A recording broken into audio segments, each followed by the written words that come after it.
Good morning, अस्सलाम वालेकुम। Rising Pakistan में आपको कहेंगे खुश आमदीद। मेरे साथ हैं मोहम्मद शुएब, मेरे साथ है सबीन फारूक। Good morning. इस दुआ उम्मीद के साथ कि आज का दिन आपका बहुत अच्छा गुजरे।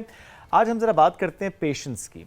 कितनी इंपॉर्टेंस है हमारी ज़िंदगी में पेशेंस की, कि हम प्रैक्टिस करें पेशेंस को और फिर इम्प्लीमेंट करें। बहुत सिचुएशंस ऐसी हो जाती हैं, जैसे आप कभी बाज़ार में हो, देर हो रही हो आपको कहीं पहुंचने की, ट्रैफिक में आप फंस चुके हैं, समहाउ किसी भी सिचुएशन में अपने आप को पेशेंट रखना ये कितना ज़रूरी होता है। बहुत से लोग होते हैं बड़े इम्पेशेंट होते हैं। अक्सर हमें बात करते हैं कि अच्छा नहीं यार वो उसकी एज ऐसी है, अब नहीं ब्लड प्रेशर का मसला है, नहीं ये इशू है। हम मार्जिन देने की कोशिश तो कर रहे होते हैं, that's fine, but I think उससे ज़्यादा ज़रूरी है कि आप उस पर काम करें।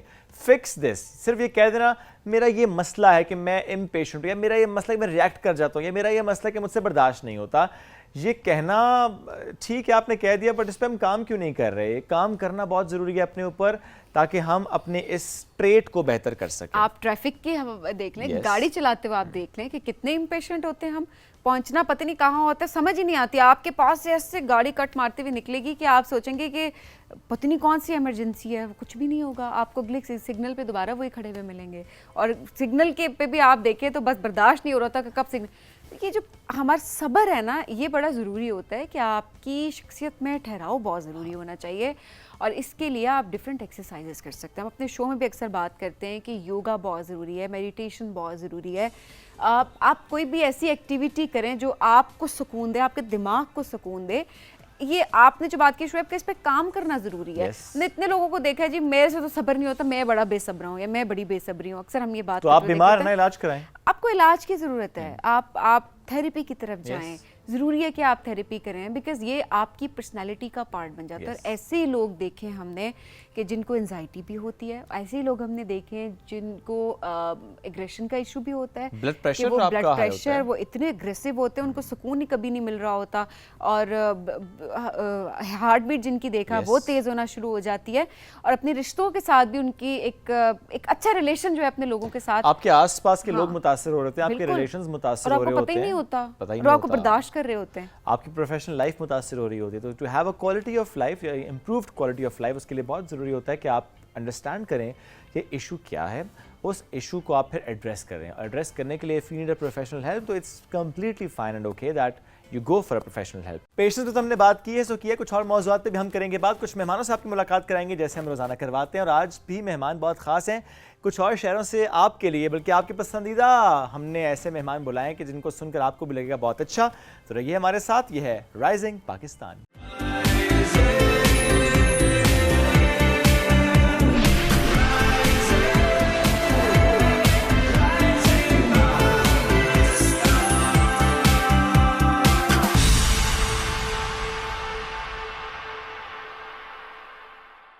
Welcome back. राइजिंग पाकिस्तान में एक बार फिर कहते हैं खुश आमदीद। हमें ज्वाइन कर चुके हैं ऐसे ज़बरदस्त स्टूडेंट, जो कि स्टूडेंट तो हैं ही हैं, लेकिन साथ साथ वो एक एक्टर भी हैं।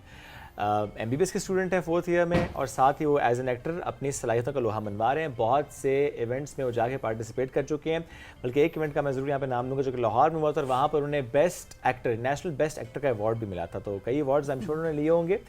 अब ये मेडिसिन की स्टडीज़ बड़ी टफ होती हैं, उसमें साथ एज एन आर्टिस्ट अपना काम करना, ये मेडिकल स्टूडेंट से शुएब वो तो यही कह रहे होते हैं, हमें तो सर खुजाने का भी टाइम नहीं मिल रहा होता।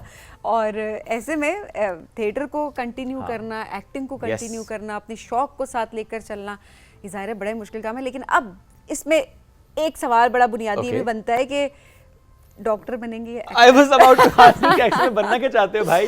तो महद नूर हमारे से मौजूद है, उनसे आपकी मुलाकात कराते हैं। अस्सलाम वालेकुम महद, कैसे हैं आप? अस्सलाम, मैं बिल्कुल ठीक, आप कैसे हैं? ज़बरदस्त। क्या बनना चाहते हैं महद? इसका जवाब अभी तक मैं क्लियर कट नहीं देता। मैं हमेशा एक कंट्रोवर्शियल आंसर देता हूँ, और वो है कि गॉड्स प्लान जो होगा वही। और मे बी डॉक्टर एक्टर के आपका प्रोफेशन डॉक्टर है, लेकिन आपका पैशन भी साथ साथ चल रहा है, तो डिपेंड करता है कि फ्यूचर आपको किस तरफ ले जाएगा। Which is fine I guess. अब तो ये बड़ा नॉर्मलाइज भी हो गया ना कि आपकी डिग्री किसी चीज़ में होती है, आप कुछ और कर रहे होते हैं और नाम किसी और चीज़ में बन जाता है। मेरा कहने का मतलब ये कि डिग्री कोई आसान भी नहीं है ना। आसान डिग्री हो तो फिर भी इंसान कोई दूसरा ऑप्शन, मतलब डॉक्टर बनने के लिए ही ज़ाहिर है आप मेडिकल, हाँ ऐसा होता है, आप पढ़ाई करते हैं, आप सोचते हैं कि मैंने आगे डॉक्टर बनना है, ये करना है, वो करना है, लेकिन मुझे लगता है एक टाइम के बाद ना आपका अगर वो सिर्फ प्रोफेशन है ना और उसमें आपका पैशन नहीं है तो वो भी बोरिंग हो जाता है। सही बात। अगर आपका साथ साथ ऐसे डिफरेंट चीज़ें चल रही होती हैं लाइफ में तो आप ना लाइफ को थोड़ा एंजॉय करना भी सीख मेंटल लेते हो हेल्थ साथ आपकी साथ। बहुत अच्छी रहती है। हाँ एग्जैक्टली, ये भी तो जरूरी मेंटल चीज़ हेल्थ है के ना। लिए इस तरह की चीज़ें हैं और ख़ास तौर पे जिस तरह हम तो थिएट्रिकल प्लेस करते हैं और काफ़ी सारे में तो हमारा टॉपिक भी मेंटल हेल्थ ही होता है, तो ये हमारे लिए काफ़ी जो है ना वैल्यूएबल तो श्रेप थिएटर एक्टर तो कहा जाता है कि बस सिनेरियो देना होता है और अच्छा, इतनी जल्दी सिनेरियो दे दें? नहीं, मैं चाहती हूँ ना, मैं चाह रही हूँ कि हम जरा ये टैलेंट दिखाएं लोगों को। ऐसे क्या क्या कैरेक्टर बनते हैं आप, अगर थोड़ा सा बताएं पहले। वैसे जो मेरा जो जिसके लिए मैं पहचाना चाहता हूँ अपनी यूनिवर्सिटी में और थिएटर सर्किट में वो नेगेटिव रोल्स के लिए होता है। और मैं विलन के रोल हो गए, नेगेटिव हो गए और मोस्टली जो डार्क कैरेक्टर्स होते हैं ना ऐसे अदर वर्ल्ड से और डीमंस और उस तरह के कैरेक्टर, तो वो मेरे लिए काफ़ी सो अगर हम सिनेरियो ये है कि रियल सिनेरियो ये ना कि यही सेट है, यही शो है, शोएब और सबीन होस्ट है और हमारे पास एक नेगेटिव कैरेक्टर आ गया है जो कि हमें से हम सब संभाला नहीं जा रहा। अच्छा। और आते साथ उसने कुछ ट्रेंड्रम्स भी दिखा दिए और हमें कुछ सुना भी दिए बातें, ज़्यादा हौलात रखना है लेकिन तो उस कैरेक्टर में आ जाए ज़रा। और अब आप होस्ट बन गए और मैं और सबीन गेस्ट हो गए आपके। आपने कुछ कहा? मैंने सुना नहीं, हमने तो काफ़ी कुछ कहा था। आप मुझसे बात कर रहे थे? सॉरी, मैं ज़रा बिजी था, आपको पता है। कहाँ पे? बस अपने ख्यालों में, आपको पता है। ख्याल अपने ही थे? हाँ हो सकता है, आपके तो होने से रहे। नखरा किस बात का है? अपने आप का। क्या समझते हो अपने आप को? ये ज़रूरी नहीं है, ज़रूरी ये है कि आपने मुझे यहाँ बुलाया तो ज़रूर आप भी कुछ समझते ही होंगे मुझे। हमारी भी कुछ मजबूरी थी। बस इससे ज़्यादा अगर मैं टेंट्रम्स थ्रो करूँगा ना तो लोग कहेंगे ये बहुत नेगेटिव जा रहे हैं। मैं नेगेटिव रोल प्ले करूँ ना, देखिए अब नेगेटिव रोल प्ले करना पड़ता है ना साथ साथ मैनेज करने के लिए। I did my One more scenario. Okay, what should that be? You really are good at it. Funny करते हैं कुछ? नहीं, funny funny is not my speciality. Funny नहीं करते। मुझे वैसे डार्क कैरेक्टर्स तो और ये रोल्स जो अच्छे डीमन लगते हैं। कह रहे हैं कुछ ऐसा कर सकते हैं कि आपके सामने एक और भूत है जो आपको दिखाई दे रहा, हमें दिखाई नहीं दे रहा, but he is your competitor, so can you make something out of conversation with the demon. हां, conversation with that. I mean there is someone और हम नहीं और करते हैं, ठहरो, ये डेमन है, इससे बात करनी है, नहीं, जो शुभ, सुनाना है ऐसे- इसको सुनाना है। ऐसे वायरल नहीं जाएगा ना, ऐसे नहीं जाएगा? रैंडम अच्छा। में जैसे बात करें। अच्छा, random, वापस कर हाँ, दें। random। वैलिडिटी का एलिमेंट चाहिए हमें। हाँ, यहाँ so पे रैंडम मुझे- यहाँ पे एक भूत है जो हमें नहीं दिख रहा, आपको दिख रहा है और आप भी एक डीमन है एंड ही और is may your be competitor. Camera? हाँ, कैमरा वुड बी। नहीं, मे बी कैमरे को देख के कि नहीं? क्या मतलब? कैमरे को देख के अगर करें तो? कैमरे को देख के कर लें? या नहीं? नहीं, साइड पे देख के करें ना। देयर इज समवन जो ये हमें साथ बैठा हुआ है, साथ बैठा हुआ है आपके। हाँ, साथ बैठा हुआ है। मैंने कहा था ना, ये good at it. Thank you. तुम फिर से यहाँ पे आ गए। तुम्हें कहा था ना कि हर जगह मेरे साथ मत जाया करो। ये मेरा शो है, मुझे बुलाया इन्होंने।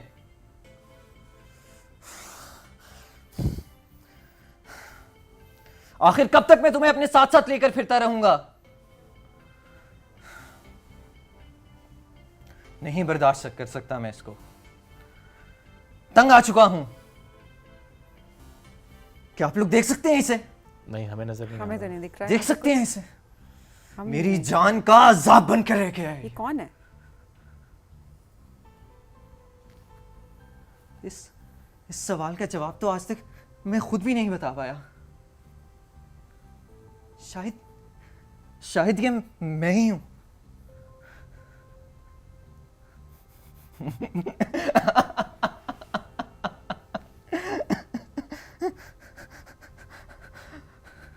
लेकिन मुझे अपनी इस हकीकत से, अपने इस रूप से खौफ आता है, डर लगता है मुझे। क्या आपने सोचा है कि आप खुद कभी अपनी जान ले लेंगे? सोचा है कभी आपने? नहीं नहीं। नहीं। बस भाई नहीं। Oh my god, intense, too good. डर लग गया था। आई मीन यार, आपकी एक्सप्रेशन, वो कांपना, वो आवाज में कपकपाहट Very लेना, nice. कहाँ पे फर्म करनी है, कहाँ से सीखा है ये? और ये आपने भी मुझसे इम्प्रोव कराया। मुझे तो इसी टाइम ही मैंने हाँ, सोचा there है is no क्या script, करना है, yes. क्या स्क्रिप्ट है। नहीं, that was very Amazing. good। हाँ, उफ, घर में भी एक्टिंग करते हैं? नहीं सिर्फ थिएटर प्लेज में, स्टेज पे। जिंदगी में कहीं और एक्टिंग करने की जरूरत तो नहीं पड़ी ना? लेकिन वो बताऊंगा थोड़ी। ओह इन्हें की है?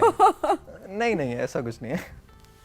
प्रोफेशन भी तो ऐसा है ना, करनी पड़ती है थोड़ी बहुत। इसका मतलब की है देयर यू गो। हाँ मतलब डेली लाइफ में सब एक्टिंग कर रहे हैं मुझे लगता है। हम यहाँ पे बैठे हैं। आई एग्री समहाउ, किसी न किसी लम्हे में और किसी न किसी हर किसी का एक रोल है ना, एक रोल। बल्कि कल मैं ऐसी आधी रात को मुझे एक थॉट आ रहा था, I would like to share it with you. मैं सोच रहा था कि हम ये जो यहाँ पर रह रहे हैं और एक दूसरे के साथ इंटरेक्ट कर रहे हैं, मुझे लगता है कि हम सारे एक कैरेक्टर ही प्ले कर रहे हैं। और इट्स लाइक एक प्ले है, एक स्टेज है और उस पर हम अपना कैरेक्टर प्ले कर रहे हैं और लोग आ रहे हैं, वो अपना अपना रोल परफॉर्म कर रहे हैं और स्टेज से उतरते जा रहे हैं। और कभी कभी ऐसे भी आ जाते हैं ना। हाँ वो तो हमेशा साथ रहेंगे। ओए ना डराओ मुझे, बचना मुश्किल है। इधर कोई है तो नहीं बैठा हुआ? परे ओए है भी तो जाओ। मगर ले तो यहाँ से जाओ। होता सभी का है कुछ ना कुछ, लेकिन बस वो पहचानने में कभी किसी को टाइम लग जाता है, किसी को नजर आता है। जो पहचान लेता है वो डरता है? नहीं मुझे लगता है एक बार आप पहचान जाओ तो डर चला जाता है। किसी और मौजू पे नहीं चलेंगे हम लोग? हाँ मुझे लग रहा है ऐसी बात है। मुझे डर लगता है टॉपिक। हाँ आपको डर लगता है? ओके अच्छा जी। सो अभी जाहिर है आगे चल के पता चलेगा कि एक्टर बनना है या डॉक्टर बनना है या सब। अच्छा, how do you manage your time? ये बड़ा इंपॉर्टेंट क्वेश्चन है बिकॉज हमने जो इस तरह की मुश्किल डिग्रीज होती हैं, जिस तरह से हमने MBBS की बात, मेडिकल डिग्री की बात करें या फॉर श्योर इंजीनियरिंग है, CA करने वाले इतने बच्चे हमें लड़के यंगस्टर्स इस वक्त देख रहे हैं। सो उनकी भी अगर बात करें तो मतलब जब आप एक मुश्किल डिग्री में चले जाते हैं, आपकी पूरी जिंदगी, पूरे साल आप उसको डेडिकेट कर देते हैं, how do you manage your time? Medical की स्टडीज़ के साथ वाकई मुश्किल होता है और मुझे भी इसमें प्रॉब्लम आती है। लेकिन ये होता है कि हमारा जो प्रॉफ एग्ज़ाम होता है वो साल के एंड पे होता है। बिल्कुल ऐसे और उसके लिए जब वो वाला टाइम आता है 2 महीने, तो फिर और कुछ नहीं होता। बाकी साल के स्टार्ट में हम करते हैं, साल के मिड में करते हैं, लेकिन जैसे ही वो नवंबर दिसंबर के मंथ्स आते हैं ना, तो फिर सब कुछ छोड़ना पड़ता है। लेकिन उसके अलावा आपको इतना टाइम मिल जाता है अगर आप उसको वाइजली मैनेज करो कि आप अपनी सुबह पढ़ाई करो, और जिस तरह अभी मैं अपने प्लेस एक्टिंग भी करता हूँ और डायरेक्ट भी करता हूँ, तो शाम को लाइक यूनिवर्सिटी में ही और या कहीं ओपन स्पेस में हम इस तरह प्रैक्टिस वगैरह करते हैं। और बाकी स्टूडेंट्स का भी इसी तरह रुझान है एक्टिंग की तरफ? हाँ मुझे लगता है काफ़ी स्टूडेंट्स का है, बस ये थोड़ा शाय होते हैं स्टूडेंट्स इस तरफ आने से और इतनी ऑडियंस के सामने, क्योंकि आपको पता है कि लाइव ऑडियंस होती है। 500 to 600 लोग आपके सामने बैठे हैं और आपने उनके सामने एक्ट करना है। ना वहाँ पे कोई कट है, ना एडिट है, माइक्स भी नहीं होते ना। माइक्स भी नहीं होते। आपकी आवाज़ की रेंज इतनी होनी चाहिए। ये ज़्यादा मुझे टफ लगता है। जब भी मैं थिएटर देखने जाता हूँ मैं सोचता हूँ कि क्योंकि माइक्स भी नहीं है, वो पूरे हॉल में उनकी आवाज़ का इक्वली पहुँचना, it is again a challenge कि समटाइम्स आपको लगता है कि आप आवाज़ पे ज़्यादा काम करेंगे तो कहीं मीनिंग उसका कहीं समहाउ मिस ना हो जाए, बट आप लोग करते हैं, बदल जाते हैं। बल्कि मुझे यूनिवर्सिटी में भी आता है कि मेरी आवाज़ ज़रा कभी कभी थोड़ी गोवली हो जाती है। ज़्यादा ऊंची नहीं, लेकिन अभी आपने मुझे एक्ट करते हुए देखा होगा तो मेरी आवाज़ में बहुत वेरिएशन, बहुत लो जा रही थी या बहुत हाई जा रही थी। थिएटर में ना आपका ऑडिटोरियम का एक सेटअप ऐसे होता है कि आपको एक तो ये करना भी पड़ता है, क्योंकि आपके एक्सप्रेशंस या बिल्कुल छोटी छोटी वॉइसेस ना उस तरह नहीं कैमरा तो कैप्चर कर लेता है, लेकिन थिएटर में आपने ऑडियंस को जो है नोट कराना होता है। तो वो उसके लिए आपकी आवाज़ की वेरिएशंस, आपके एक्सप्रेशंस की, तो ये बड़ी ज़रूरी है। बट आप बहुत अच्छे से उसको कर भी रहे हैं। हमने तो एक अभी डेमो देखा और हमने तो एकदम सिनेरियो दे दिया जिसकी आपको प्रिपरेशन भी नहीं थी। तो आई एम श्योर थिएटर में तो आपकी रिहर्सल्स होती हैं, हाँ थिएटर में तो आप इससे भी बहुत अच्छा परफॉर्म करते होंगे। Wish you good luck. बहुत अच्छा लगा आपसे मुलाकात करके। देखेंगे। ओके लेट्स सी क्या करते हैं। Again ji thank you very much ji, all the best, thank you very much for joining us today. हम बढ़ेंगे एक ब्रेक की तरफ, ब्रेक से वापस आएंगे और माहत को भी शुक्रिया अदा किया, उनके साथ जो थे ना उनको भी शुक्रिया अदा कर दिया, वो भी साथ जाएंगे। पता नहीं कोई था या नहीं था। ब्रेक लेते हैं जी, स्टे विद अस।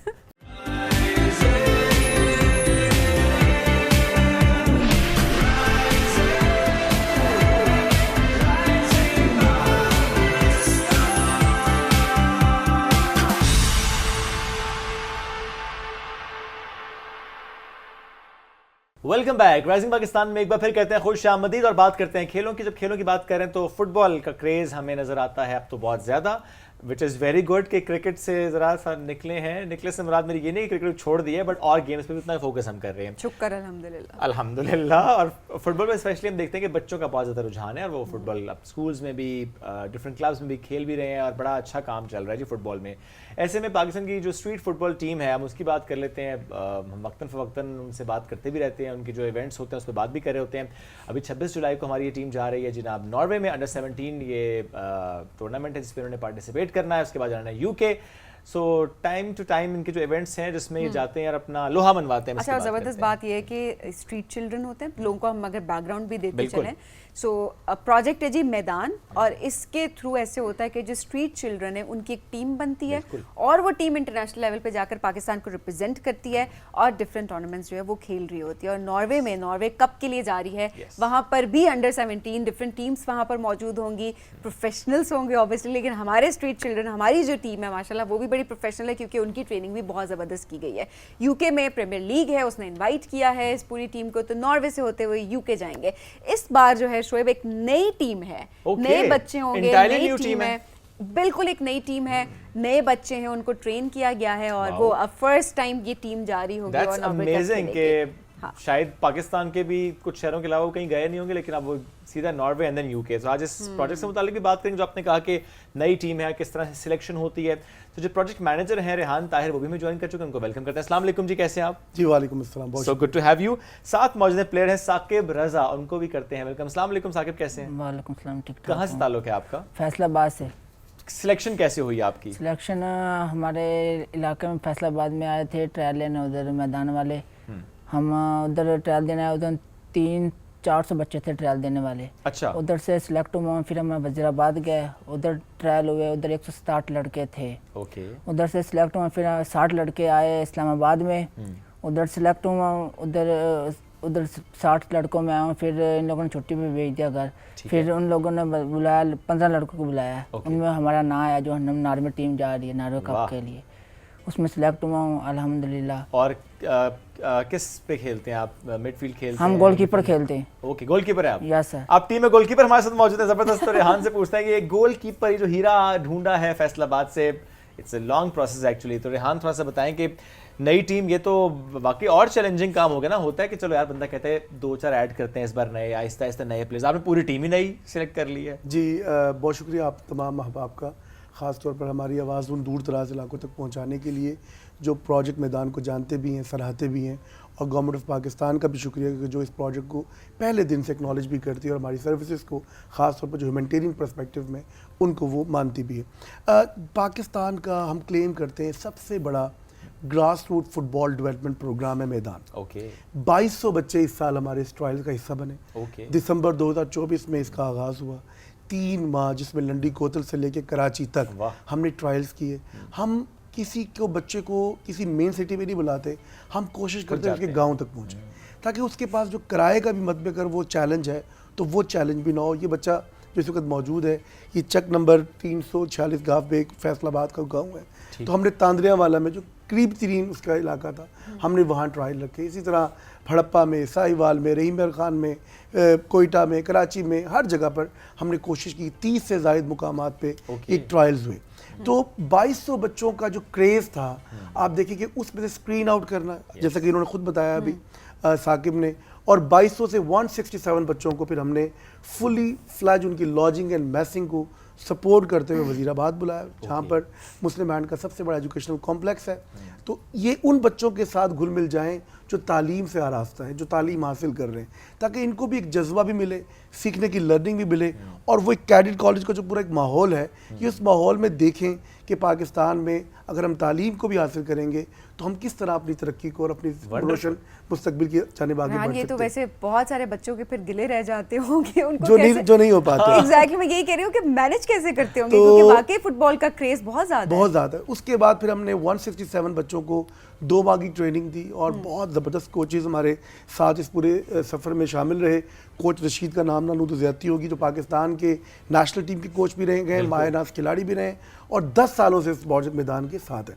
तो उन्होंने फिर 167 से 60 बच्चों को हमने फ़ेज़ 2 में इस्लामाबाद में कॉल किया, जिसमें पाकिस्तान स्पोर्ट्स बोर्ड में इस वक्त इन बच्चों को रखा गया इनकी ट्रेनिंग के लिए, यहाँ पर पूरे फील्ड्स हमने अरेंज किए, और उसके बाद अब थर्ड फेज़ जो फाइनल फेज़ है उस पर ये 15 बच्चों का स्क्वाड जो है हमने सेलेक्ट किया फॉर द नॉर्वे कप। मकसद हमारा 4 बुनियादी असूलों के ऊपर काम करना है कि गली कूचों का वो टैलेंट जो बुनियादी तौर पर जिसको हम कहते हैं स्ट्रीट चिल्ड्रन, वो बच्चे जो 10 से 12 घंटे अपने वालिदैन की निगहदाश्त के बगैर गली कूचों पर वक्त ज़ाया कर देते हैं या वक्त गुजार देते हैं, या बगैर दुनिया के इस पुरतशद्दुद माशरे की नज़र हो जाते हैं जहाँ पर उनको मुख्तलिफ चैलेंज का सामना करना पड़ता है।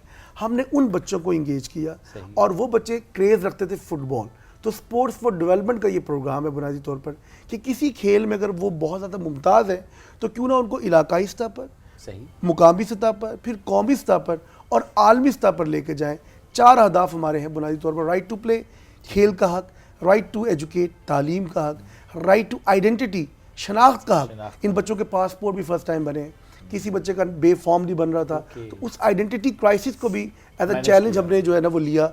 और fourth is right to dream, कि उनका ख्वाब है कि वो भी रोनाल्डो की तरह, वो भी मेसी की तरह दुनिया के उन बड़े प्लेटफॉर्म पे जाके खेलें, उन मैदानों का हिस्सा बने जो एक ख्वाब होता है, और फिर वो बच्चे अपने आप को मनवाएं।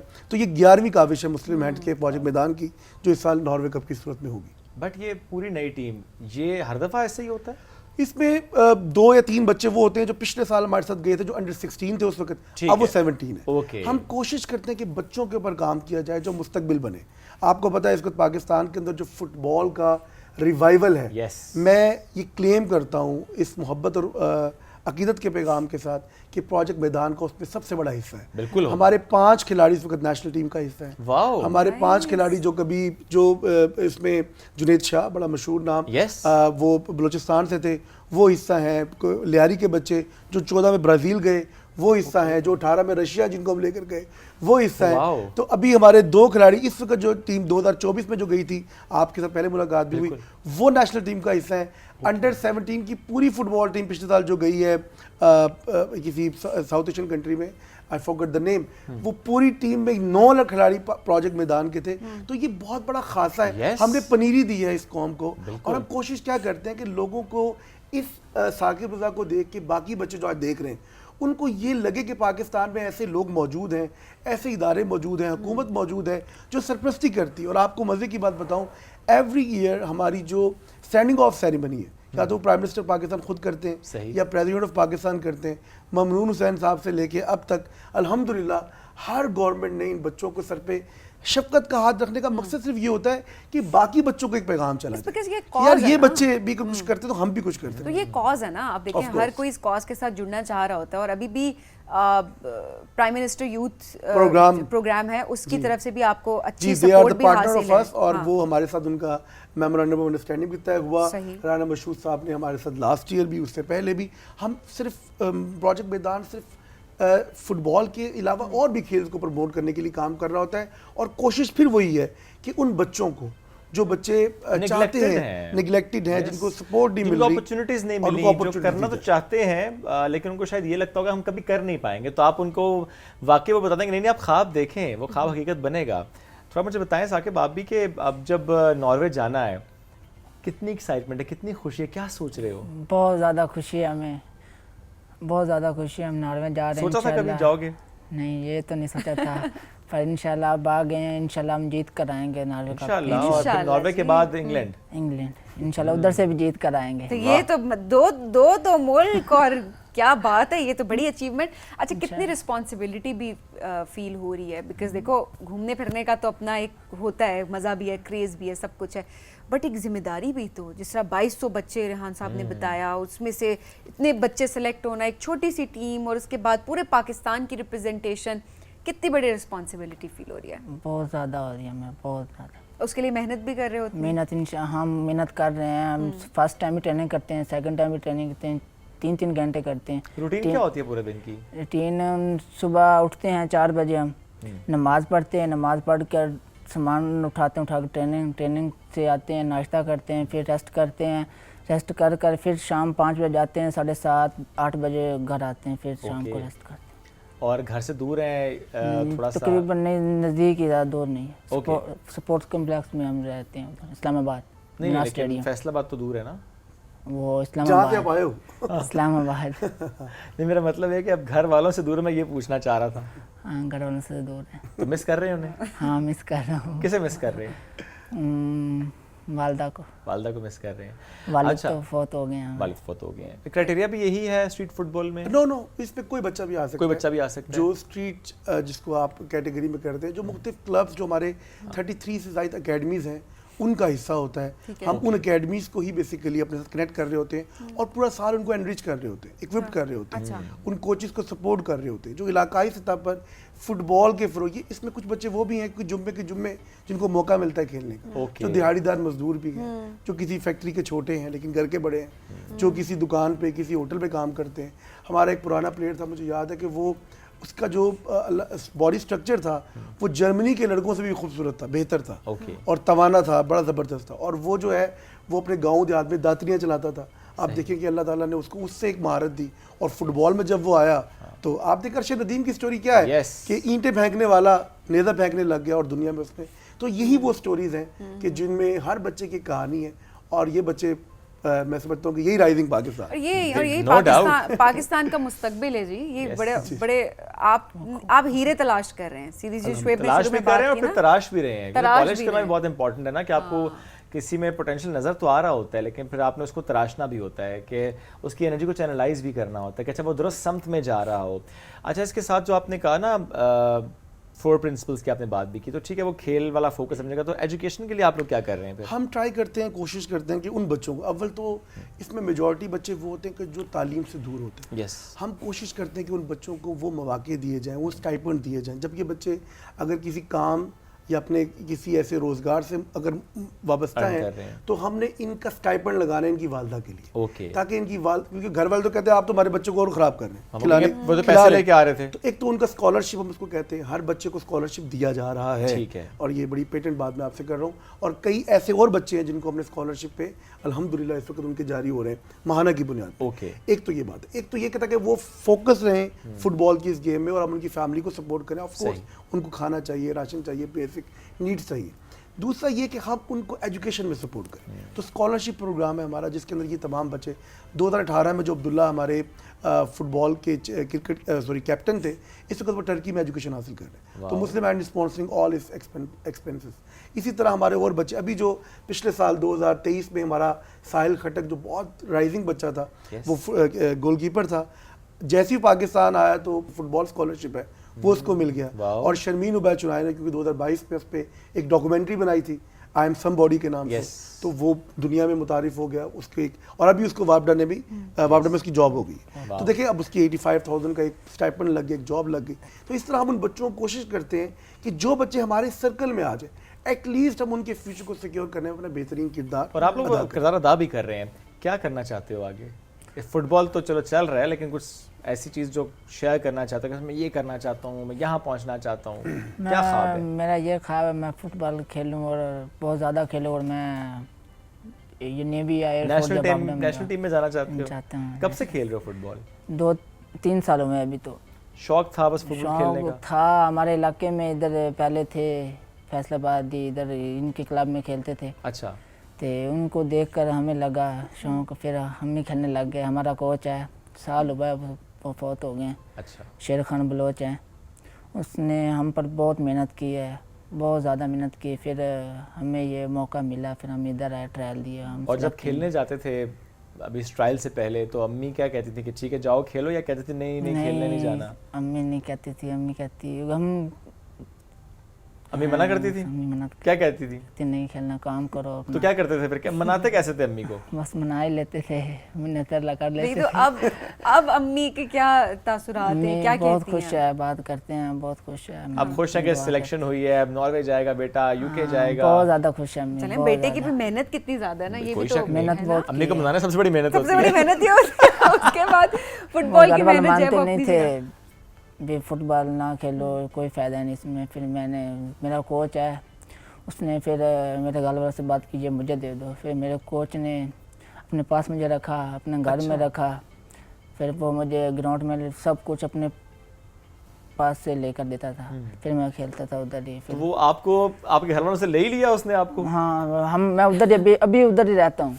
अच्छा तो घर ही रहता हूँ, अपने कोच के घर ही रहता हूँ। तो घर जाता हूँ, हाँ। अम्मी के पास जाता हूँ, उधर भी होता हूँ, पर ज़्यादा अम्मी से मिलने जाते हो?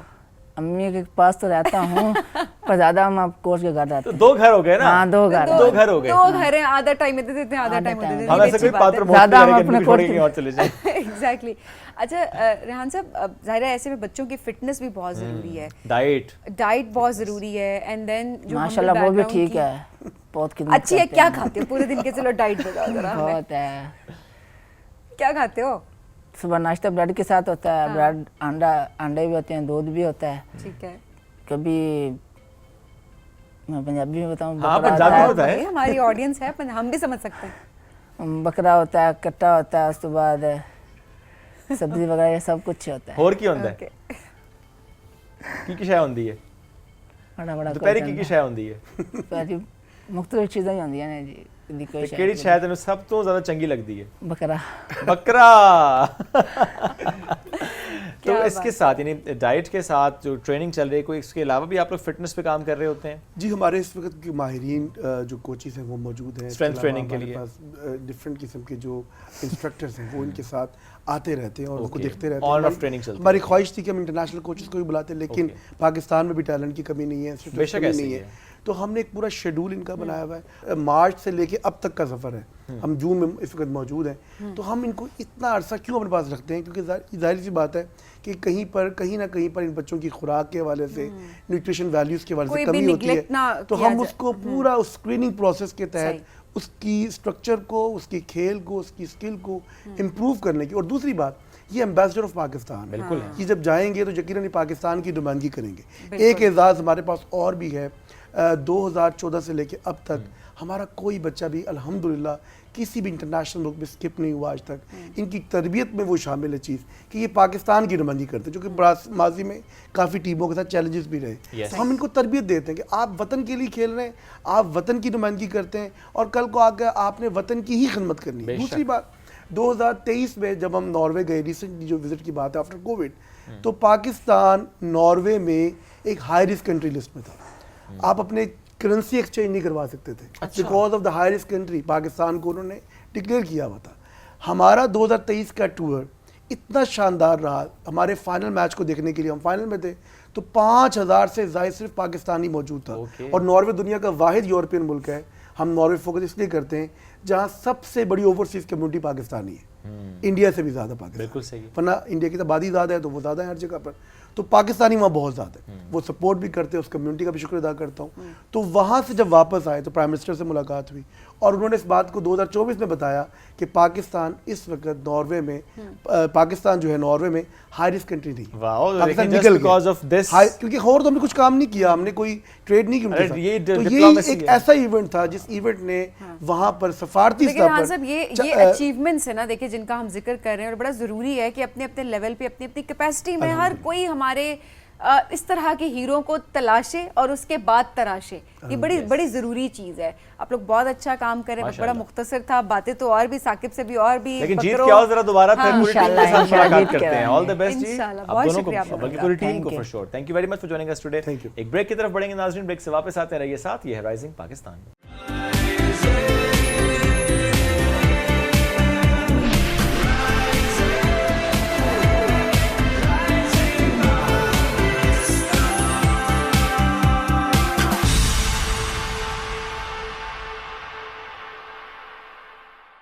Welcome back after the break.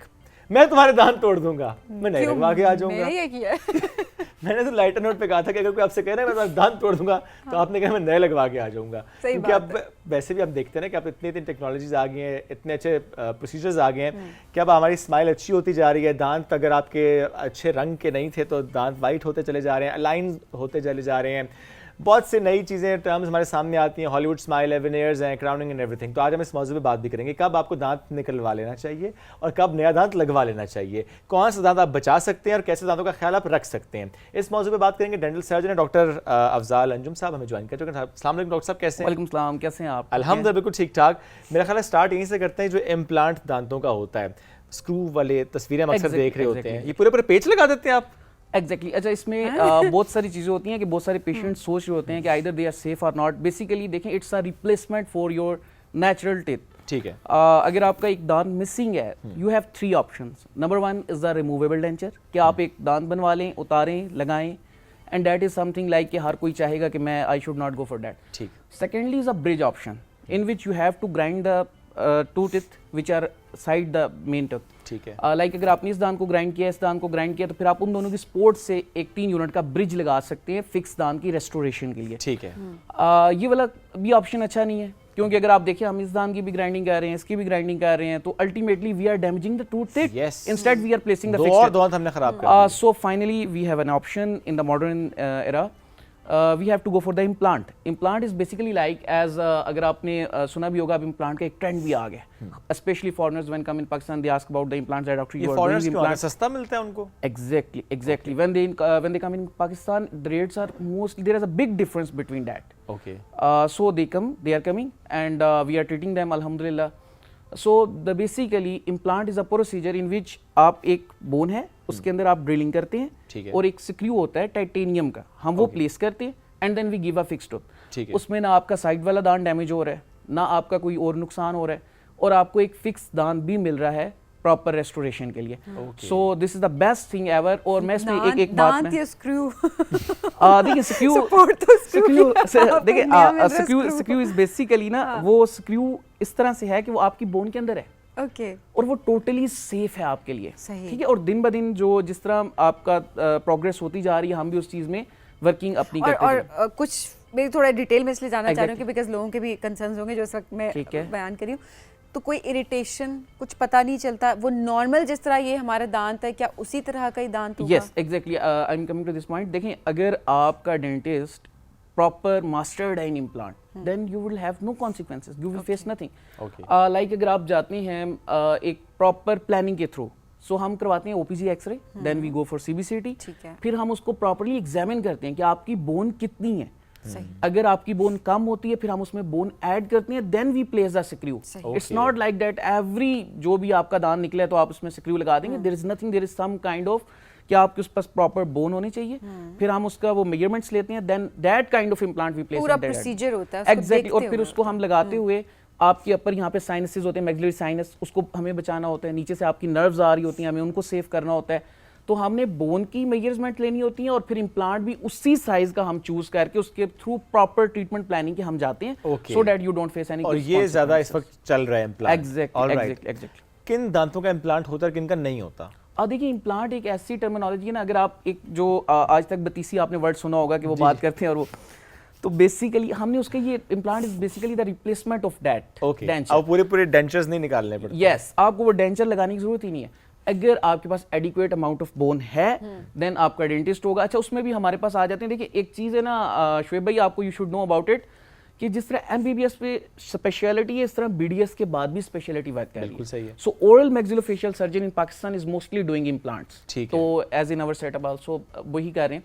So basically हर एक डेंटिस्ट की अपना एक स्कोप है जिसमें Okay. उसकी स्पेशलिटी है। तो इम्प्लांट की speciality lies in the oral maxillofacial surgeon department. ठीक है। इसी तरह ऑर्थोडोंटिस्ट ब्रेसेस करता है, सही है। एंडोडोंटिस्ट रूट कैनाल करता है, प्रोस्टोडोंटिस्ट क्राउन लगाता है। After the 4 year FCPS, that जो कि आप बीडीएस की बात करते हैं, ठीक As है। a- हमारे यहाँ तो एक यानी आदमी हर में- इशू के लिए आप Yes. स्पेशलिस्ट डेंटिस्ट के पास Separate, जाएंगे। separate. That अभी means- हाँ जी, अभी please. आप देखिए ना कि हमारे यहाँ एक बन चुका है, मैं आपके चैनल के उससे तवस्सुत से कह लें, ये बताना चाह रहा हूँ कि अपने माइंड्स को ब्रॉड करें। आप एक डेंटिस्ट को लेके ना बैठ जाएं कि हम गए, हमारी वाइटनिंग भी इसने करनी है, हमारे विनियर्स भी इसने लगानी है, Okay. ब्रेसेस भी ये लगाएगा, इम्प्लांट। तो वो अगर एक बंदा हर काम कर रहा है, तो वो हर काम के अंदर उतना स्पेशलाइज्ड नहीं है। और अगर एक बंदा हर काम कर रहा है तो ठीक नहीं कर रहा। नहीं कर, you should go for the speciality. अगर एक चीज बनी है, एक लोग वर्क कर रहे हैं, तो you should have why you बिल्कुल ऐसे है ना कि अगर आपको कोई स्टमक का इशू है तो आप गैस्ट्रोएंटरोलॉजिस्ट के पास Exactly, जाएंगे, you won't go exactly, to a radiologist और समथिंग। Exactly. अच्छा, इसमें जो ब्रेसेस और अलाइनर्स आते हैं, तो मुझे ज़रूर बताएं कि फ़र्क क्या होता है दोनों में, क्या चीज़ ज़्यादा पायदार है, क्या चीज़ ज़्यादा ट्रेंड में है? ठीक है। देखें शुएब, बात यह है कि हमारे यहाँ ना एक ट्रेडिशनल ब्रेसेस चलती आ रही थी, फिर एक progress I that is called aligners, जिसमें हम दांतों को स्ट्रेट करते हैं without braces, but everything has its own limitations. ठीक है। इट डजंट मीन कि उसने ब्रेसेस को फुली रिप्लेस कर लिया है। बहुत सारे डेंटिस्ट हैं, they are using aligners as a total, आप कह लें कि ब्रेसेस की जगह पे। It doesn't work. आप देखिए, आपने एक दांत निकाले हैं, तो आप अलाइनर्स के साथ आप अभी उसमें प्रोग्रेस हो रही है, अभी वो एक अंडर द प्रोसेस है, उसने अपने आप को पूरा अचीव नहीं किया है। Braces is the proper process जिसमें अब आपने देखा होगा कि लोगों के दांत बाहर हैं, तो हम क्या करते हैं, ब्रेसेस लगाते हैं।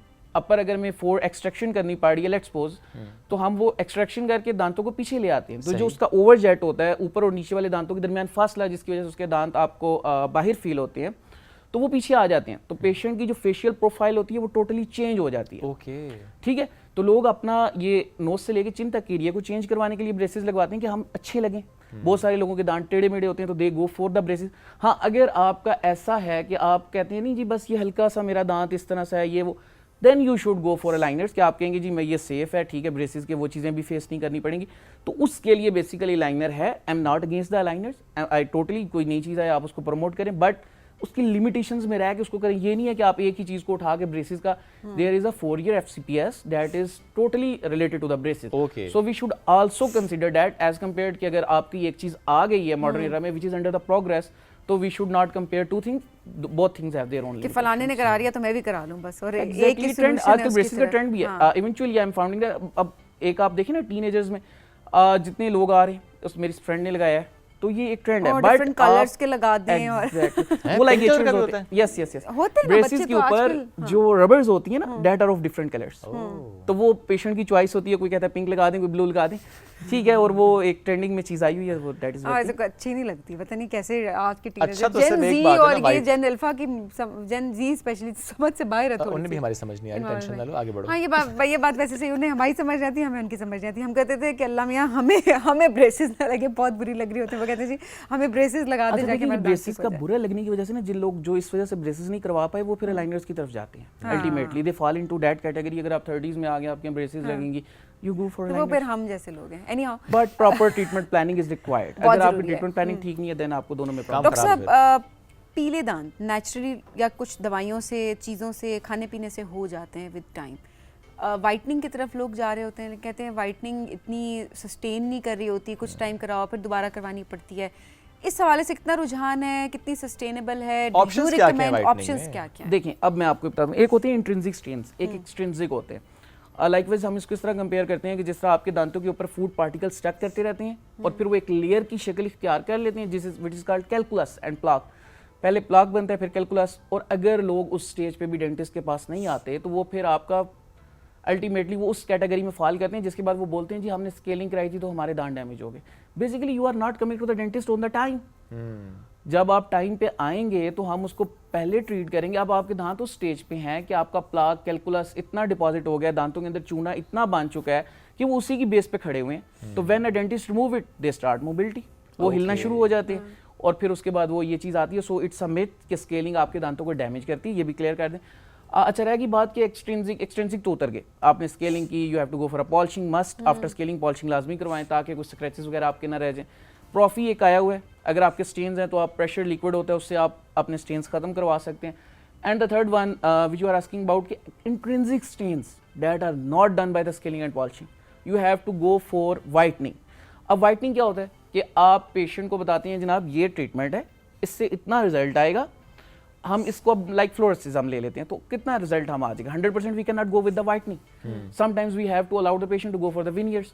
तो हम क्या करते हैं कि उसकी एक लेयर लगाते हैं दांतों पे केमिकल्स की, उसका एक होता है, उसके बाद हम उस पर एक लाइट लगा देते हैं। ओके, वो सेशंस होते हैं, तो वो जो पेशेंट के साथ हमारी सिलेक्शन हुई होती है कि हमने यहाँ पे जाके एंड करना है, अल्टीमेटली हम अपना गोल अचीव कर लेते हैं। Okay. एंड आपका जो सवाल था कि वो कितना time, that is long lasting like 8 months to 1 year। ठीक, उसके बाद आपको लेकिन सेशंस होते हैं इसके? 8 months तक आपका ये चल जाती है वाइटनिंग, एक दफा करवाई हुई। Okay. सेशंस आप 2 कर लें हार्डली, और वो भी थोड़े डिस्टेंस के और बाद। ये होता तो इकट्ठी ना केमिकल करें। ही है ना, एग्जैक्टली, तो वो ये केमिकल फिर टाइप होता है। डैमेजिंग है दांतों के लिए। हाँ देखिए, नहीं इतना ज्यादा नहीं करता, क्योंकि अगर एक चीज प्रोडक्ट आई है, हम कितनी चीजों को इस तरह करेंगे, इस तरह तो हर चीज ही फिर निकल आएगी, but something has benefits also. तो अगर आपके पास है तो फायदा ज्यादा है उसका, लेकिन वो अगर काम केयर करेंगे तो वैसे Yes, भी बेहतर yes, रहेगा। yes, सो अब विनियर्स ट्रेंड Exactly. कितना है इसका, विनियर्स का देखिए, इस वक्त? विनियर्स का ट्रेंड फॉरेनर्स में हमें काफी मिल रहा है। Okay. लोग specially they are coming to Pakistan. अच्छा, एंड मैंने जैसे आपको बताया कि स्पेशलिटी होती है, फिर वो उसके लिए जो होता है हम लोग प्रॉपरली पहले प्लान करते हैं। पेशेंट के माइंड में क्या है, देखिए वो क्राइटेरिया आ जाता है, you have to achieve that. Like अगर पेशेंट मुझे कहता है डॉक्टर साहब मेरे जो दांत हैं ये साइज में छोटे हैं, मेरे दांतों में गैप है। अब देखिए इतना गैप है जो हम बगैर उसके कवर कर सकते हैं विनियर के साथ, अगर हम कर सकते हैं वो बहुत माइनर सा होता है जो हम ठीक कवर है। कर सकते हैं।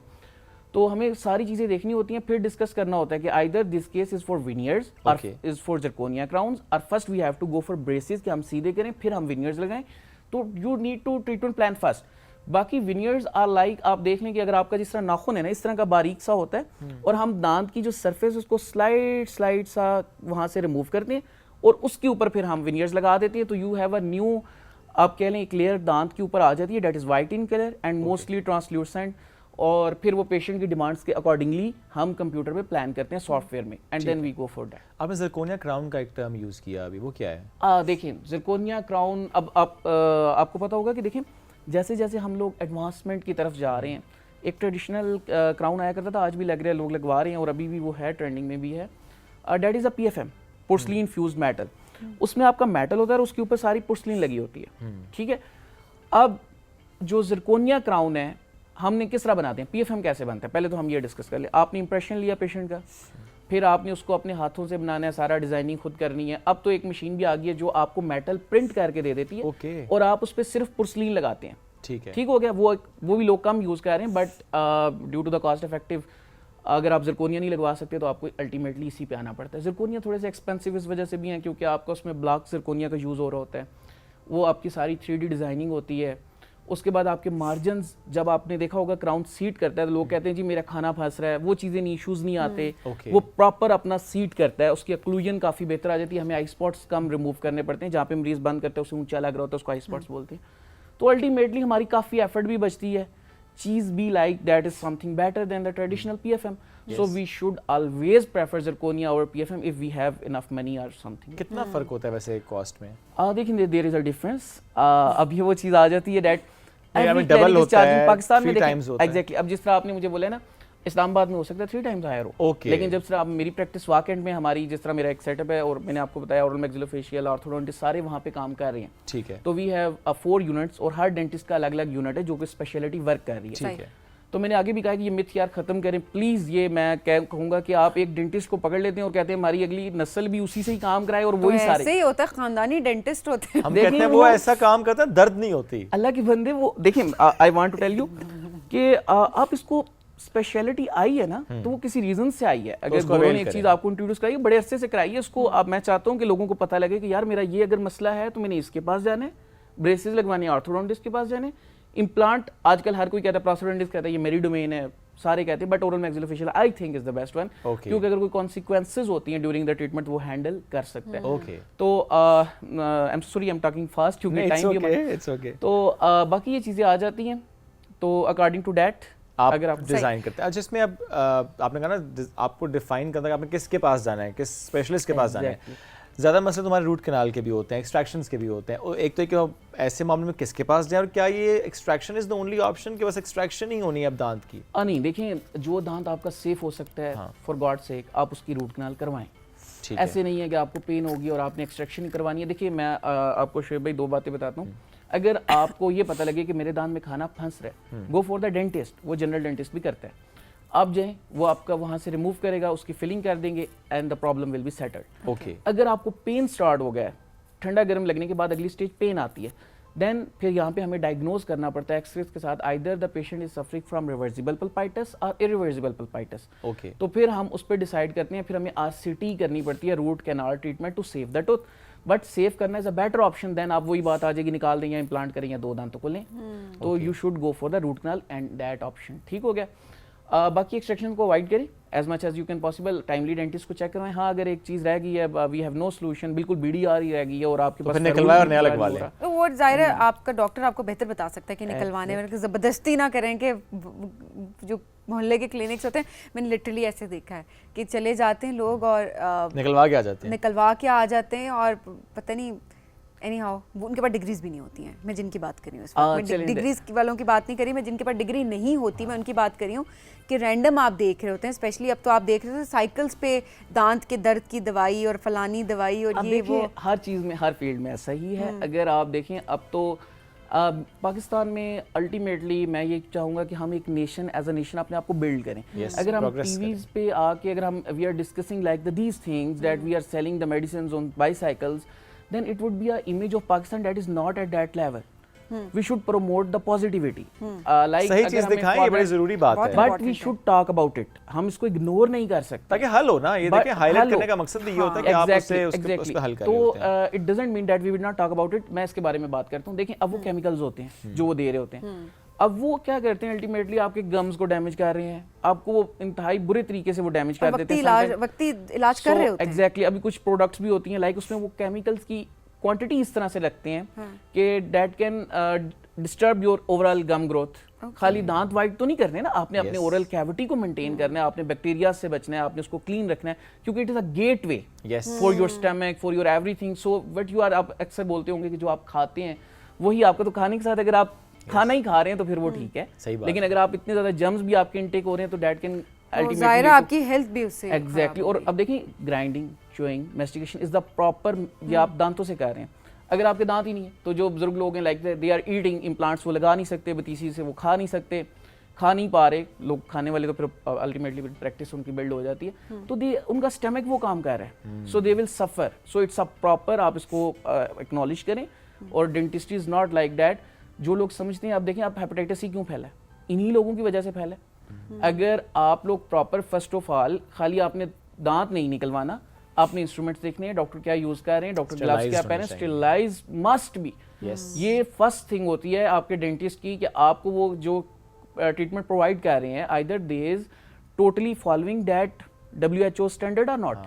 तो आपने उसके मुताबिक अपना डेंटिस्ट चूज करना है, और this is the main thing that I will prefer. तो फिर आप अभी गरीब बंदा है, अगर वो फाइट करें, लेट्स से उससे चलना चाहिए। हमारे पास सरकारी हॉस्पिटल्स हैं, THQs है, अगर डॉक्टर टाइम नहीं दे पा रहे, they should go there, avoid these things के साइकिल्स और ये वाली और देखिए ना, चीजें। थोड़े से पैसे शायद ज्यादा लग जाएंगे, लेकिन वो जो ज्यादा इसलिए भी नहीं लगेंगे कि खुदा ना खास्ता अगर बीमार हो जाएंगे फिर तो और पैसे लग जाएंगे आपके। वो और लग जाएंगे। सपोज पैसे देखिए, हम ये भी देख सकते हैं कि नहीं हर कोई प्राइवेट क्लिनिक्स या प्राइवेट हॉस्पिटल्स को कर सकता, तो हमारे पास गवर्नमेंट हॉस्पिटल्स हैं, डिग्री वाले लोग बैठे हुए हैं। पॉइंट डॉक्टर साहब का भी कहने का ये है कि सही आप जगह पे उनके जाएं। पास जाएं जो सही है, ये नहीं कि आपने महंगे इलाज ही करवाने जाके आप सरकारी अस्पताल जाएं। एग्जैक्टली आप जरूरी नहीं, आप उनको आप खुद छोड़ेंगे ना एज अ नेशन, तो वो आपको छोड़ेंगे। बिल्कुल ऐसे। अगर आप उनको प्रमोट करते रहेंगे वो फिर काम खराब डॉक्टर साहब ये भी ज़रूर बताइएगा आखिर में कि कौन कौन से ऐसे लोग होते हैं जिनको नहीं एक्सट्रैक्शन करवानी चाहिए, या कुछ ट्रीटमेंट्स नहीं, जैसे शुगर के पेशेंट हैं उनको मना किया जा रहा होता है, या ऑटो इम्यून जिनको होती है उनको मना किया जा रहा होता है, या कौन कौन सी ऐसे हैं लोग जिनको आप रिकमेंड नहीं करते, ट्रिकी हो जाता है, जिनको सोचना चाहिए। अब देखिए मैं इसमें ना आपकी ये कहना चाहूँगा कि आखिर में देखिए जो प्रोसीजर्स है ना वो डिपेंड करता है आपकी ओवरऑल हेल्थ पे। जिस तरह आपने कहा डायबिटिक है तो आप पहले डायबिटीज कंट्रोल कर लेना। अगर आप पहले निकाल देंगे तो उसका जो जख्म है, वुंड है, वो हील नहीं होगा properly, so he will suffer at the end. तो हमारे यहाँ अनफॉर्चुनेटली वो आप वाली बात है कि वो गए तो जी बस। तो अल्टीमेटली हमें हर चीज़ को दिखना चाहिए। और उसके बाद आपके आ जाते हैं सेकेंडली हार्ट पेशेंट्स। हमें हार्ट पेशेंट्स को समटाइम्स हमें लोप्रिन उनकी बंद भी करनी पड़ती है ताकि उनका जो जख्म ब्लीडिंग है वो ज़्यादा ना हो, खून की पतला हो जाता आती हैं वो। फिर पेशेंट्स हमें बताते हैं कि जी हमारा थायराइड का मसला है, हमारा ये मसला है, हमारा ये है, तो फिर हम उसके अकॉर्डिंगली उसको मैनेज करते हैं। तो हो सबका जाता है, लेकिन आप उसके अकॉर्डिंगली मैनेज करते हैं। दूसरी चीज़ ये होती है कि sometimes we have to refer the patient to the hospital that has all kind of facilities, अगर something happens so that he can handle. Great doctor साहब, बड़ा रोलर कोस्टर राइड हमने की है आज इस डॉक्टर साहब सेगमेंट ने में। इतनी, मैं सोच रही थी कि जब हम डिस्कस कर रहे थे तो एक चीज़ थी, तो यही सोचा था कि शायद इस पे लंबी बात डॉक्टर साहब ने ऐसे लेकिन इतने अच्छे से सारी इन्फॉर्मेशन प्रोवाइड कर दी कि सारी क्लैरिटी हमारी अपनी भी आ गई और आई एम श्योर देखने वालों की। एब्सोल्युटली डॉक्टर साहब, thank you very much for joining us today, it was great having you. नाज़रीन, हम एक ब्रेक की तरफ बढ़ेंगे, ब्रेक से वापस आते हैं, रहिए हमारे साथ। ये है राइजिंग पाकिस्तान।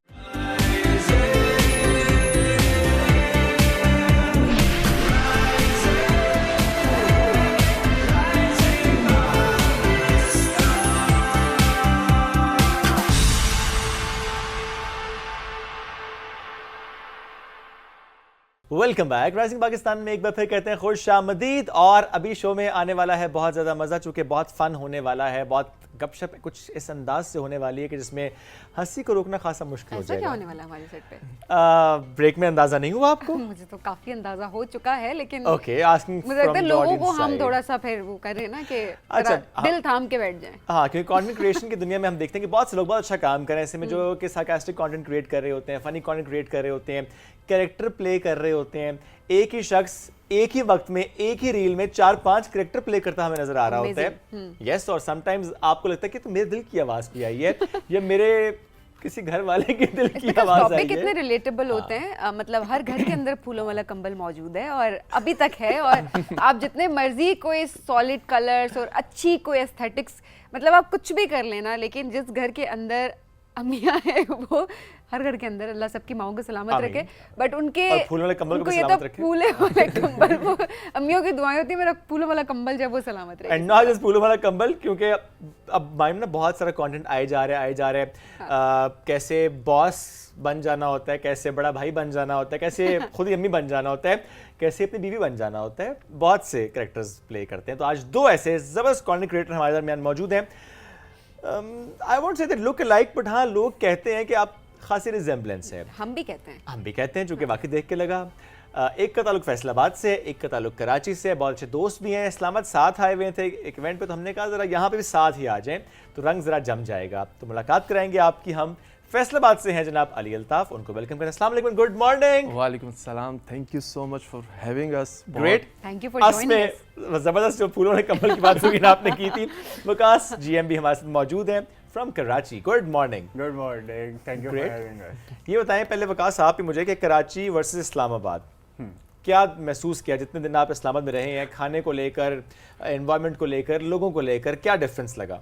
अच्छा, खाने को लेकर तो इस्लामाबादी यूजुअली इतना spicy food I think like नहीं करते। मतलब हम कराची वालों का थोड़ा होता है, हमें हर चीज़ में ना बहुत ज़्यादा मसाले चाहिए होते हैं, चटपटा चटपटा। इस्लामाबाद में it's sort of a subtle taste हर चीज़ का।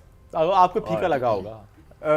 मुझे मेरे टेस्ट बड्स के हिसाब से थोड़ा सा नहीं मैच और किया होगा। उसके अलावा जो है ना कराची का आई थिंक कि कराची थोड़ा सा उतना वेल ऑर्गेनाइज नहीं है जितना इस्लामाबाद है। ऑब्वियसली इट्स कैपिटल, तो इस्लामाबाद बहुत अच्छा लगा। इस्लामाबाद में जब भी आता हूँ इट्स मेरा बहुत माइंड रिफ्रेश हो जाता है। बहुत वेल मैनेज्ड है, लोग बहुत अच्छे हैं, लोग बहुत हॉस्पिटेबल हैं, बहुत अच्छे से मेहमान नवाजी करते हैं, बहुत अच्छे से वेलकम करते हैं। ग्रेट। मतलब ऐसा नहीं कि मतलब जिसके पास आप आए हो सिर्फ वही मेहमान नवाज है। आप किसी भी होटल चले जाओ, किसी रेस्टोरेंट चले जाओ, लोग पूछते हैं कि आप कराची से हो, लोग बहुत ज़्यादा इज्जत करते हैं, बहुत मोहब्बत मिल रही है आपको। सबसे ज़्यादा ओसीडी वकास को ये हो रहा होता था राइड पे, यार ये झटके क्यों नहीं लगे इस्लाम। हमें वो आदत नहीं है ना कि हम बिल्कुल एक रोड पे निकले और सीधा सीधा रोड पहुंच जाए। ठीक क्यों गए? ट्रैफिक नहीं मजा मिल नहीं आ रहा, रहा। वो धुआं मुंह पे आके नहीं लग रहा। और आपको खानों में फर्क फील हुआ जैसे वकास का हुआ है? हाँ, लाहौर फैसलाबाद के खाने बेहतर है इस्लामाबाद से। ओह, मेरे तो आप ये इस भी पे- कह सकते थे कि फ्रेंड मुख्तलिफ हो रहे हैं हैं। हम मेरे तो नहीं जो होता है ना टेस्ट, वो मेरे ख्याल से मुझे इजाज़त है अपने टेस्ट के बारे में बात करने की कि सही बात है। वो असल में हमें स्पाइसी फूड्स खाने की हो जाती है और और दूसरा ज्यादा खाने की आदत भी हो जाती है। ज़्यादा खाने की भी नहीं, मुझे देख के लगता है कि आपको देख के नहीं लगता, बट जनरली फैसलाबाद तो नहीं, बट गुजरांवाला या लाहौर ये बेल्ट में जनरली ये ट्रेंड है ना? फैसलाबाद में भी लोग काफ़ी ज़्यादा खाते हैं। Okay. और मैंने बल्कि रिसेंटली एक वीडियो भी बनाई थी खाने के ऊपर। Okay. दही बड़ों के ऊपर या दही भल्ले, हम दही भल्ले कहते हैं फैसलाबाद में। तो मैंने वो वीडियो बनाई थी कि इस्लामाबाद में ना दही भल्लों में केचप डाल देते हैं कहीं कहीं। हाँ डालते हैं। डालते हैं वैसे क्यों? क्यों? क्या जरूरत है इसकी? अच्छा, ये मामला सिर्फ दही बड़ों के साथ, दही बड़ों के साथ नहीं है। अगर आप यहाँ पे राइस खाने भी जाएंगे ना, पुलाव खाने भी जाएंगे, तो उसमें भी कुछ लोग आपको केचप डालते हुए नजर आएंगे। पुलाव ये तो मतलब गलत है, मतलब ये जुल्म extreme है। है मैं बड़ी होता है नहीं, इसका पुलाव मुझे नहीं और पता था। मैंने नहीं देखा। मैं बिरयानी के साथ मैं ये ये नहीं। इस्लामाबाद के जरा दूसरे तरफ से है ना। मैं 3 साल रहा हूँ इस्लामाबाद में, इससे पहले मैं 3 Okay. साल रहा हूँ इस्लामाबाद में। ये पुलाव के साथ मेरे केचप मैं जल्दी अच्छा, छोड़ मैंने जाता नहीं इस्लामाबाद अगर ऐसा होता। अच्छा, ये मैंने अपनी नजरों के सामने होते मुतादिद बार देखा है, तो इसलिए मैं कुछ अच्छा, कह नहीं और- सकता। मैंने नहीं किया। नहीं, इसका मैंने मतलब किया। इन्होंने खुद भी किया। मैंने ऐसा नहीं किया। मुतद्दिद बार इन्होंने अगर देख लिया, मैंने एक्सपीरियंस नहीं किया, आपने यहाँ रहते हुए एक्सपीरियंस नहीं किया, इन्होंने किया, तो इसका मतलब ये गलत किया आपने। अच्छा, एक बार किया था। अच्छा, मजे की बात है ये जो मैं इस्लामाबाद में कभी बताता था कि यार आप केचप क्यों डालते, कहते यही तो डलता है। पता है लाहौर फैसलाबाद में ऐसी स्पेशलिटीज़ है उनकी कि उन्होंने स्पाइसी करने के लिए बेसिक चटनियाँ बनाई होती बिल्कुल हैं, सही सॉसेस है, बनाई होती हैं, और वो हर जगह का मैं फिर आपको बता रहा हूँ, कभी फैसलाबाद आया दही भले खिलाता हूँ, हर जगह का डिफरेंट होता है। वो हर जगह की टेस्ट डिफरेंट होता है क्योंकि वही उनका यूनिक सेलिंग पॉइंट होता है। ओके। अदरवाइज कैसे आप डिफरेंशिएट करोगे कि हर जगह दही तो हमारा डाल यूनिक रही- सेलिंग पॉइंट ये है कि आप कहीं भी जाएंगे सेम टेस्ट मिलेगा। चाट मसाला डाल रहे हो उसको स्पाइसी करने के लिए। हाँ, हम चाट मसाला नहीं डालते। क्या क्या उसमें क्या ऐड होता है? उसके लिए स्पाइसी चटनी अपनी स्पाइसेस चट ओह, ये तो हमें पता ही नहीं था देखे। हमें तो वो लगता है मैंने तो जाके बताया नहीं किसी को कि वहाँ चाट मसाला डालते हैं। मैंने कहा नहीं, ताल्लुकात ख़राब होंगे शहरों के आपस में। यार हम इतना खुश थे इस जिंदगी में जिसमें चाट मसाला डाल रहा था सिर्फ, आपने हमें भाई जिंदगी आसान भी थी, चटनी नहीं बनानी पड़ी। आप देखिए ना कैसे डिफरेंशिएट करेंगे कि यार वहाँ से अच्छे मिलते हैं, वहाँ से दही टेस्ट सेम, आलू तो सेम ही टेस्ट करते हैं, सेम खा लेते हैं। वो जो पकौड़ियाँ डलती है वो भी सेम ही होती हैं, तो चाट मसाला सेम। देखिए क्या डिफरेंशिएट करने अच्छा, के ये लिए उसको पकौड़ियाँ बोलते हैं, अब ये भी फर्क डिफरेंट है, दही पकौड़ियाँ, दही बल्ले, दही बड़े। हाँ, हम पकौड़ियाँ। आप क्या बोलते हैं, दही बड़े? हम लोगों के यहाँ ना दही बड़े दही बल्ले दोनों डिफरेंट होते हैं। दही बल्ले हम लोग मीठे वाले को बोलते हैं, और दही बड़े जो है ना उसमें पकोड़े बहुत बड़े बड़े होते हैं। बड़े कराची वालों ने ज्यादा वो कॉम्प्लिकेट की हुई अपनी लाइफ। वहाँ पे दिल्ली के भी तो है ना, तीन नहीं वहाँ हमारे अलग अलग, एक तो वो दही फुल्की भी होती है, वहाँ फुल्कियाँ भी हाँ, होती हैं, yes। वो मीठी मीठी सी होती है, कुछ स्वीट नरम नरम सी। और दही बड़े जो है ना वो हमारे तो मीठा घर पसंद वाले है बहुत ही बड़े बड़े बना देते हैं। हाँ, अब जरा आगे निकलते हैं दही बड़ों से और फुल्कियों से, क्योंकि हमें ज्यादा भूख लग जाएगी वरना। अच्छा, ये दही बड़ों में यहाँ पे दही आगे निकल पा रहा है। प्लीज प्लीज, दही बड़ों में ये बड़े ही नहीं डालते, छोटे होते हैं। मैं यही पूछ रहा हूँ, मैंने कहा यार ये दही मैंने उसे कहा दही भले, कहता है ये सर दही भले नहीं, ये दही बड़े। मैंने कहा मुझे इस पे बड़े भी नजर नहीं आ रहे, गाँव गए हुए आपके बड़े कहाँ है आपके बड़े, कहाँ गए? बहुत ऑफेंड हुए हैं, उनको बहुत गुस्सा आया इस मामले से। मेरा ख्याल है यहाँ की से मैं लेकर जाऊँ इनको कहीं पे जहाँ पे डिफरेंट टेस्ट का कुछ मिले। अच्छा, लेकिन इस्लामाबाद से बेहतर मौसम के हिसाब से शायद है। ओह हो क्या बात है। हम बगैर और खूबसूरती के हिसाब से खूबसूरती भी के कोई हिसाब ऐसा से भी शहर नहीं। आप खास तौर पे सनराइज के टाइम निकलो, इससे खूबसूरत शहर मैं कहता हूँ आप दुनिया वैसे में हैं अर्ली राइजर? नहीं, मैं यहाँ जब था नाइट शिफ्ट कर रहा था। तो लेट स्लीपर हैं हम। सुबह ऑफिस से वापस आते हुए मैं देख रहा था वो, क्योंकि रात को भी मुझे याद है कि जब मैं रेस्टोरेंट से डिनर करके जा रहा था और मेरे तरफ से वो बहुत लेट वाला टाइम था, मैं इतनी देर से नहीं निकलता उस टाइम, भाई आप एंटर हो रहे थे दोनों। तो आप तो वाकई पूरी रात जागने वाले लोग। मेरी कोशिश होती है वैसे कि मैं जल्दी सो जाऊँ, लेकिन ऑब्वियसली जब बाहर निकले हुए हो तो फिर हो जाते हैं। अच्छा, आपने कहा night job Islamabad, I have heard about you कि आप न्यूज़ एंकरिंग तो आपने की सो की, लेकिन उसके बाद प्राइवेट जॉब आप कर रहे थे, वो जॉब बिल्कुल छोड़ के मतलब कहते हैं ना कश्तियाँ जला के आपने कहा कि अब मैं कंटेंट क्रिएशन की तरफ आऊँगा। What is the story behind this? उसकी स्टोरी ये थी कि जब मैं कर ही रहा था ना जॉब, तो फीलिंग अंदर से मुझे आ रही थी कि यार ये मैं लाइफ टाइम नहीं कर सकता। मुझे ऑब्वियसली कुछ ऐसा करियर चूज़ करना पड़ेगा जिससे मुझे करने से मज़ा आता होगा। तो मैंने एक दो दफ़ा वहाँ पे रिज़ाइन किया, लेकिन मैं मिडिल क्लास, उन्होंने थोड़ा सा इंक्रीमेंट लगाया, मैंने कहा छोड़ो ख्वाब छोड़ो, गए भाड़ में, मैं करता हूँ काम आपके लिए। तो थोड़ी देर बाद 2 महीने बाद दोबारा वो आपके सेट हो जाती है, यार पैसे तो आ रहे हैं लेकिन मज़ा नहीं आ रहा। फिर और मेरा ये है कि मैं लोगों की तरह मल्टीटास्कर नहीं हूँ, इतने मैं नहीं कर पाता। मुझे एक फोकस चाहिए होता है, एक काम से ज़्यादा मुझसे नहीं होता। तो फिर एक टाइम आया कि थोड़ी सी ऑफिस में भी ऐसी सिचुएशन बन गई जिससे मुझे लगा कि मुझे यहाँ पे प्रमोशन कुछ जल्दी होती नज़र नहीं आ रही। तो मैं समझा कि आपने कोई लड़ाई होगी, लड़ाई हो गई, लेकिन वो स्टोरी बहुत लंबी है, सारा शो चला नहीं जाते उसमें। तो फिर उसके बाद उन्होंने जब ये हुआ, फिर मैंने कश्तियाँ जलाई और मैं चला गया फैसलाबाद। थोड़ा सा मैं पैनिक कर रहा था, ऑब्वियसली सारे अभी ऑब्वियसली चीज़ें स्मूथ हो गई हैं तो अब फील नहीं होता, लेकिन उस टाइम पे मैं पैनिक कर रहा था और एक दो जगह से मुझे ऑफर आई तो मैं सीरियसली कंसिडर भी कर रहा था उसको, लेकिन अल्लाह का शुक्र है नहीं किया। चलिए, लेकिन छोड़े घर गए तो व्हाट वाज द रिस्पांस? अम्मी ने मेरे घर वाले बहुत चिल। अब मैं वो अपने पैसे तो लेके गया था जो मैंने सेविंग्स की हुई थी। मुझे सिर्फ जब मैं छोड़ा था ये था कि मेरे पास 1-2 साल हो, अगर मेरे ऊपर इतनी रिस्पॉन्सिबिलिटी नहीं है, घर वाले अब्बू का अपना सिस्टम है, भाई का अपना सिस्टम है, तो वो वैसे भी बड़े सपोर्टिव हैं उनको। ये फिर आपके पास मार्जिन अच्छा होता है ना कि आपको सपोर्ट नहीं करना, आपके ऊपर वो वाली रिस्पॉन्सिबिलिटीज नहीं है जो कि मुझे होती हैं अमूमन। मुझे लोग पूछते हैं तो मैं यही कहता हूँ कि भाई मेरी लाइफ अल्लाह का शुक्र आसान, और मेरे एक्चुअली मैं अपने पेरेंट्स को क्रेडिट देना चाहूँगा, दे आर वेरी पेशेंट। मैं 28 साल की उम्र में अगर मैं जॉब छोड़ के बिल्कुल स्क्रैच पे जाके बिल्कुल ऐसी चीज़ स्टार्ट कर रहा हूँ जो 200 फॉलोअर्स थे मेरे जब मैंने छोड़ा, और वो भी बीच में 150 मेरे जानने वाले थे जिनको खीर भेज के मैंने फॉलो करवाया था रिश्तेदार। And that was back in 10 महीने पहले, अगस्त 10 महीने हुए इस बार। हाँ, पिछले साल अगस्त में। जस्ट 10 मंथ्स में आपकी इतनी फॉलोअर्स, अल्लाह ताला का शुक्र है माशाल्लाह। 200 फॉलोअर जिसमें 150 खीर वाले। अच्छा वकास, आपने कैसे स्टार्ट किया? थोड़ा अपनी जर्नी के बारे में भी बताएं। अच्छा, मैं तो बेसिकली जब से मेरी ग्रेजुएशन हुई है मैं तो उसके बाद से कॉर्पोरेट मजदूरी करता हुआ आ रहा हूँ। तो मैं तो एक जॉब कर रहा था, वो जॉब बेसिकली एक यूएस बेस्ड फर्म में थी। तो मेरी टाइमिंग का मुझे थोड़ा सा बेनिफिट ये था कि वो नाइट शिफ्ट थी और सारी अपर मैनेजमेंट ना वो यूएसए में होती थी। I was the most senior manager है, तो ऑफिस में मेरी चलती थी, ज़्यादा कोई मुझे कुछ बोल नहीं पाता था, तो मैं रात में ऑफिस में वीडियोस बना लेता था। मैंने वहाँ से वीडियोस बनाना स्टार्ट की और पहले मेरा कॉन्फिडेंस बहुत शैटर्ड था। मतलब पहले मैंने यूट्यूब पे ब्लॉगिंग करने का सोचा था, मैंने एक मतलब चैनल बनाया, 2 व्लॉग्स डाले, फिर मैंने डिलीट कर दिया चैनल। फिर कुछ दिन बाद मुझे दोबारा थोड़ा सा हुआ, फिर मैंने 2-3 ब्लॉग्स डाले, फिर मैंने चैनल डिलीट कर दिया। मैंने बोला ऐसे तो मैं कर नहीं पाऊंगा। फिर मैंने शॉर्ट वीडियोस पे आया और मैंने अपने पूरे ख़ानदान को, पूरे स्कूल कॉलेज यूनिवर्सिटी के सब दोस्तों को पहले ब्लॉक किया, फिर वीडियो डालना स्टार्ट की। मैं बोला किसी को पता ना चले वीडियो डाल। क्यों? क्योंकि मुझे था कि वो जज करेंगे, अच्छा, कुछ वो बैशिंग उतना आएगी, confidence वो नहीं बोलेंगे था। ये क्या काम कर रहे हो तुम, इतने माचो बनने के बाद ये तो वो दुपट्टा पहन रहे हो।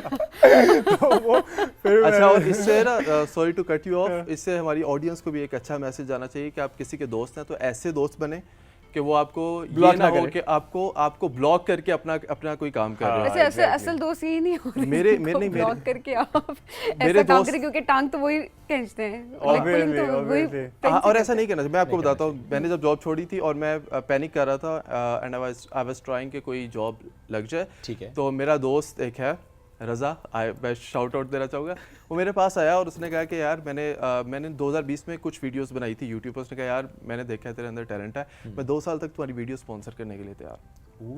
तो मैंने ऑब्वियसली वो आई नहीं, need these kind of friends. तो मैंने वो नहीं ऑफर मैंने ऑब्वियसली वो ऑफर कबूल नहीं की, क्योंकि मेरे अंदर इतना नहीं था कि मुझे ये चल जाएगा।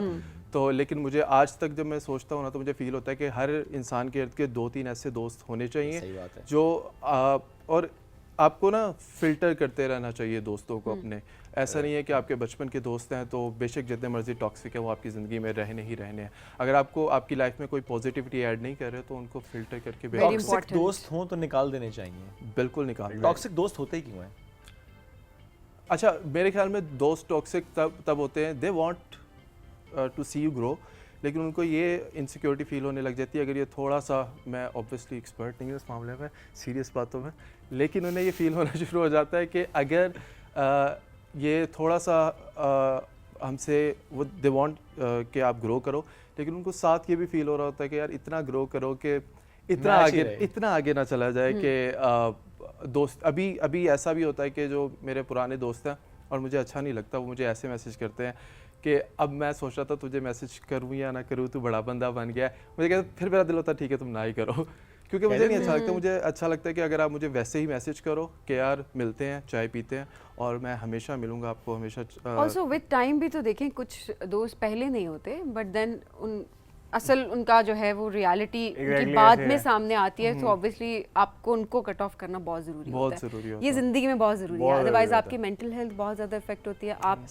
ग्रो नहीं कर पा रहे होते, आप जिंदगी में आगे नहीं बढ़ पा रहे होते। तो इट्स वेरी इंपॉर्टेंट। जो आपका सर्कल होता है ना, जो आपके सराउंडिंग के लोग होते हैं, आपको डिफाइन करते हैं, बहुत डिफाइन करते हैं, बहुत ज़्यादा। No doubt.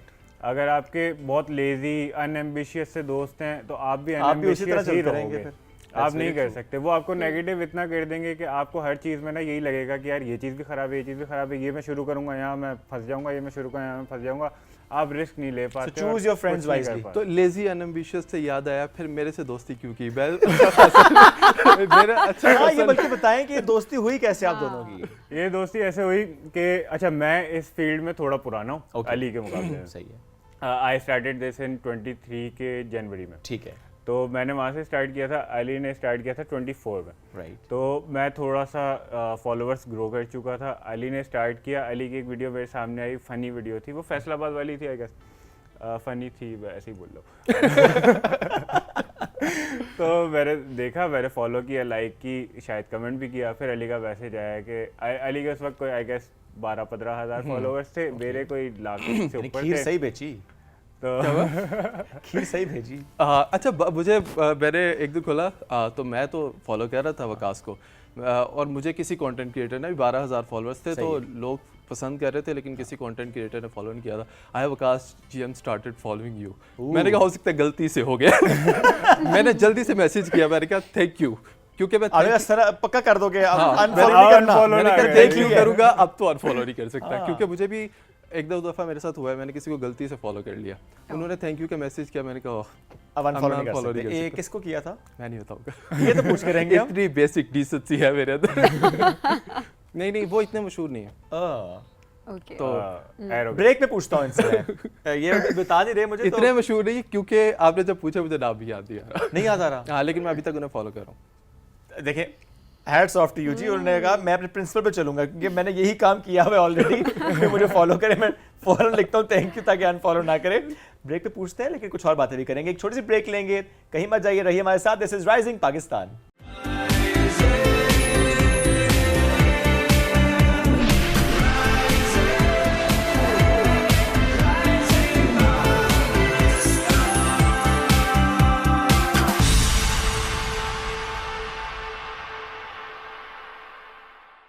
वेलकम बैक जी राइजिंग पाकिस्तान में आपको कहेंगे खुश आमदीद। और दो ज़बरदस्त मेहमान हमारे साथ मौजूद हैं, अली और वकास। अब दोनों में से अली कौन है वकास कौन है टास्क हम आप पे बहुत छोड़ते हैं, हमें समझ आना शुरू हो गया जब हमने इनसे बात करना शुरू हुई है।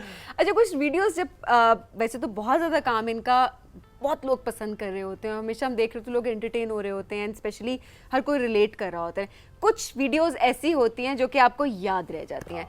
अब मैं भूल गई हूँ कि वो वीडियो इन दोनों में से किसने बनाई है, तो वो शायद कह रही है कि वीडियो याद रह जाती है लेकिन मैं भूल गई हूँ। नहीं ये भी होता है, ये ज़्यादा होता है अक्सर। ये तो डेली होता है हमारे ये डेली होता है हमारे साथ।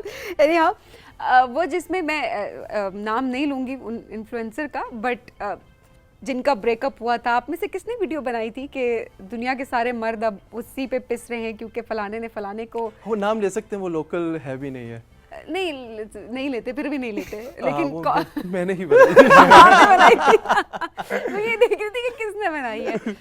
बहुत रिलेटिव, मर्दों के नीचे ऐसे ऐसे कमेंट्स थे ना। अच्छा हाँ, वो मुझे उस टाइम पे थोड़ा सा फील हुआ था कि थोड़ा सा ज़्यादा हो गया कि हम सो के उठे हैं फैसलाबाद में, हमें पता ही नहीं और पता चला हमारे स्टॉक्स और नीचे चले गए हुए हैं। हमने क्या किया, पता चला वो किसी ने लंदन ने लिज पे चीट कर दिया है। नहीं उसका नाम लंदन था, जिसने लंदन में बैठ के लिज पे चीट कर दी। मेरा क्या कसूर है, मैंने क्या किया? मैं तो एग्जाम हॉल में भी नहीं बैठ पा रहा हूँ। चीट में कहा कर। Is this all extempore content और यू राइट? मैं राइट करता हूँ। अच्छा लोग समझते हैं कि नहीं मैं इतना फनी नहीं हूँ कि मैं नहीं यू आर वेटी, मतलब दिस इज लाइव शो और इसमें नजर आ रहा है हमें। Thank you. दो झुकने आप यहाँ लगा चुके हैं। मैं बात समझता किसी ने कुछ कहा। ये ज़्यादा अच्छी बात है, पता नहीं चला। तो मेरी सबसे बड़ी रीज़न ये होती है करने की, लिखने की, कि मैं लिखूं और उसको मैं थोड़ा सा टाइट करूं इस सेंस में कि अगर 1 मिनट 10 सेकंड की वीडियो है तो हमने शॉर्ट फॉर्म बनानी होती है। मैं कोशिश करता हूँ 40-45 सेकंड में उतने ही पंचेस को डिलीवर करूँ, तो वो चांसेस होते हैं वीडियो का अच्छा करने के। ओके क्योंकि ऐसे स्क्रॉल होते हो आप, ऐसे स्क्रॉल होते हो आप। आपके जो पहले 2-3 सेकंड है वही बड़े इंपॉर्टेंट होते हैं। 3 सेकंड के अंदर आपने अटेंशन गेन करनी है, तो वो अभी तक मैं क्रैक नहीं कर पाया कि वो कैसे करते हैं, वो इतना मेरा अच्छा नहीं है। आपने क्रैक कर लिया इसको? फर्स्ट 3 सेकंड्स में अटेंशन ले लेना। हाँ असल में मैंने ना मेरी जर्नी थोड़ी सी लंबी है। मैंने इसके मुझे तो सिर्फ अब ये कहना चाह रहे हो हम नाइव हैं, चले वही बताना चाह रहा हूँ कि मैंने एक्सपेरिमेंट्स बहुत किए। मेरा कंटेंट शिफ्ट आया। मैं बीच में मतलब एक नॉर्मल बोलने वाला सिंपल कंटेंट, फिर उसमें स्किट्स मैंने अलग की हैं, फिर मैं 2-2 मिनट का भी करके, मतलब 1.5 मिनट का करके देखा, 30 सेकंड का करके देखा, फिर मैंने मीम टेम्पलेट्स भी करके देखे कि लाइक मीम टेम्पलेट आपने बना लिया और उसको अलग अलग सिचुएशंस में पोस्ट कर दिया। लेकिन जो खैर मेरा सबसे ज़्यादा चला वो तो वही फूलों वाले कंबल वाली सीरीज। मेरे 2 साल में 1,40,000 फॉलोवर्स हुए थे पूरे 2 साल की जर्नी में, कुछ 600 वीडियोस डालने का। और उसके अगले 2 महीने में कुछ 40-50 वीडियोस से मेरे 3 लाख से ज़्यादा हो गए। वो इतना फूलों वाला कंबल जो है ना वो लोग रिलेट कर रहे हैं। तो वैसे इतना मोटिवेटेड रहना, कंसिस्टेंट रहना, ये कितना मुश्किल होता है? बिकॉज हम देख रहे होते हैं लोग कहते हैं ओवरनाइट फेम मिल जाए। ये ओवरनाइट लग रहा होता है लोगों को, वो नाइट जो लोगों को लग रही होती है सेक्स, उस नाइट के पीछे वो सालों की मेहनत होती है। कुछ ये ख्वाहिश भी रखते हैं कि बस हम स्टार्ट करेंगे, एक वीडियो बनाएंगे, ओवरनाइट फेम मिल जाएगा हमें। मैंने स्टार्ट किया, I started from TikTok, right. और मेरा टिकटॉक कुछ महीनों में चलना शुरू हुआ। 17,000 कोई एक फॉलोवर हुए और उसका टिकटॉक ने मेरा अकाउंट बैन कर दिया for some reason. Okay Instagram पे मेरे को 100, क्योंकि मैंने इंस्टाग्राम सबको ब्लॉक किया तो 0 फॉलोअर्स से आई स्टार्टेड। ओके तो 100 फॉलोअर्स ही थे मेरा ख्याल। जब टिकटॉक पे 17,000 हो गए थे, इंस्टा पे 100 थे। ठीक है। टिकटॉक बैन हो गया, मैं इंस्टा पे डालता रहा। इंस्टा पे सिर्फ 1000 फॉलोअर्स तक पहुंचने में मुझे शुरू में 6 महीने लग गए थे, क्योंकि मेरे ऐसा होता है ना कि आपके जानने वाले होते हैं तो थोड़ा बहुत कमेंट्स करके थोड़ा सा वीडियो पुश हो जाती है। मेरे तो जानने वाले ब्लॉक थे सारे, तो अननोन ही थे सारे। लेकिन इसी सॉरी टू इंटरप्ट, इसी ब्लॉग वाले सिचुएशन में कभी ऐसा हुआ किसी तक कंटेंट पहुंच गया और उसने आपसे पूछा वो जब मैं वायरल होना स्टार्ट हुआ ना, जब मेरी वीडियोस चलना शुरू हुई, पूरी दुनिया में लोगों ने स्टोरीज लगाना शुरू की, तब लोगों की कॉल आना शुरू हो गई, ये तुम क्या करते हो, तुम्हारा अकाउंट मुझे मिल क्यों नहीं रहा? मैं बोला तुम ब्लॉक्ड हो। अच्छा, मतलब सीधे ही बता दिया। हाँ, मैं बता दिया। नाराजगियां आपने पाली हैं अभी तक जिंदगी में इस ब्लॉक वाली चीज के ऊपर? कितने लोग आपसे नाराज हुए? मुझसे नाराज हुए शुरू में, उनको अब पता है मैं फेमस हूँ, अब कोई नाराजगी शो नहीं करता। लेकिन अनब्लॉक किया या अभी तक ब्लॉक? अनब्लॉक फिर मैंने कर दिया। फिर मैं अनब्लॉक कर दिया था। फिर उनके मैसेज आए, प्लीज मुझे फॉलो बैक भी कर लो। फिर मैंने एक्सेप्टेंस आ गई। नहीं किया। वैसे फिर भी इस वक्त कितने लोगों को ब्लॉक किया हुआ है आपने? अभी मैंने कोई किया हुआ होगा 100-150 को। आपने कितने को ब्लॉक किया हुआ? 10 से 12। हाँ, मैं नहीं ब्लॉक करता। ओके। मैं बड़ा, मेरी थिक स्किन है, मुझे आके जो मर्जी कहते रहो, मुझे नहीं फ़र्क पड़ता। और अच्छा, मैं बस मुझसे सारे पूछते कि यार आपको कभी फील हुआ है नेगेटिव कमेंट्स का? मुझे वाकई नेगेटिव कमेंट्स से कभी फ़र्क नहीं पड़ता। नेगेटिव कमेंट्स आते हैं? नेगेटिव कमेंट्स आते हैं जब आप किसी इस तरह का टॉपिक डिस्कस करते हो, जिस तरह अभी रिसेंटली एक हुआ था,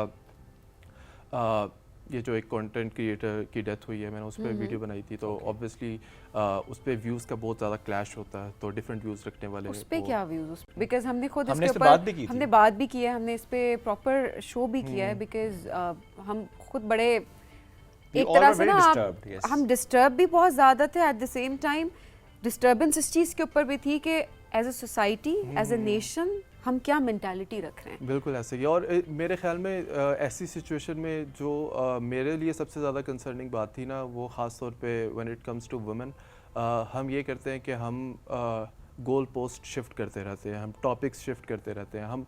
मैं ये नहीं कह रहा कि जो लोग वो बात कर रहे होते हैं, जो रिलीजियस आस्पेक्ट ला रहे होते हैं, वो गलत होते हैं, लेकिन वो बात करने का वो मौका नहीं होता। आपका लिए फॉर एग्जांपल अगर किसी की डेथ हुई है, किसी को मर्डर किया गया, तो सबसे ज़्यादा मेजर सिन उस टाइम पे वो है, सिर्फ वो डिस्कस होना चाहिए।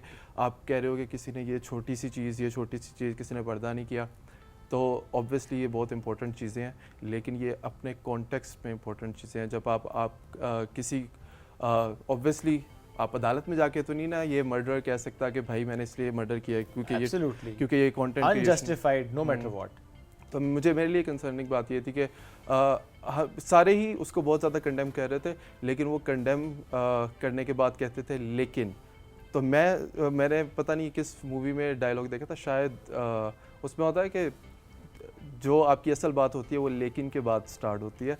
तो अगर आपने कंडेम करना हो ऐसी किसी सिचुएशन में, तो लेकिन नहीं एंड आता। बट्स के बाद बगैर कीजिए। बिल्कुल दैट्स वेरी ट्रू। और इसमें एक बात ये भी है कि कोई अपनी पर्सनल लाइफ में कुछ भी करे ना, that does not give you any right कि आप जाके उसको जज करो या Absolutely. कुछ भी आप उसके साथ कर सको। उसका और अल्लाह का मामला है। आप तो उसका और अल्लाह का मामला, आपका अपना अल्लाह के साथ मामला है ना। आपको खुद नहीं पता कि आपके साथ क्या होने वाला है, Yes. आप दूसरों को जज करोगे। It's like Sinners judging Sinners for sinning and that's true actually कि हम सब गुनाहगार हैं, हम और सब कहीं हम ना कहीं पे दूसरों कुछ ना को कुछ उनके ऐसा कर गुनाहों रहे पे होते जज हैं। कर रहे हैं। हमें अपना नहीं पता कि हमारे बात साथ क्या होने वाला है। अल्लाह सर हिदायत दे, हम यही दुआ कर सकते हैं। बहुत जरूरी है। अच्छा अली, किस तरह का कंटेंट आपको सोशल मीडिया पे अपील नहीं करता? आपको लगता है ये वाला नहीं होना कंटेंट चाहिए, नहीं बात होना करती है। चाहिए? बिकॉज पसंद तो हर किसी की होती है, और लोग आप मतलब हम कह रहे होते हैं कि ये नहीं होना चाहिए, बिकॉज आपकी कम्युनिटी के लोग ही हैं जो कि ऐसा कंटेंट बनाते हैं। अच्छा, मुझे ऑब्वियसली आप मुझसे नाम तो नहीं पूछेंगे, नहीं पूछेंगे। नहीं, तो just, ऐसे कंटेंट क्रिएटर्स होते हैं, फॉर एग्जांपल अगर किसी के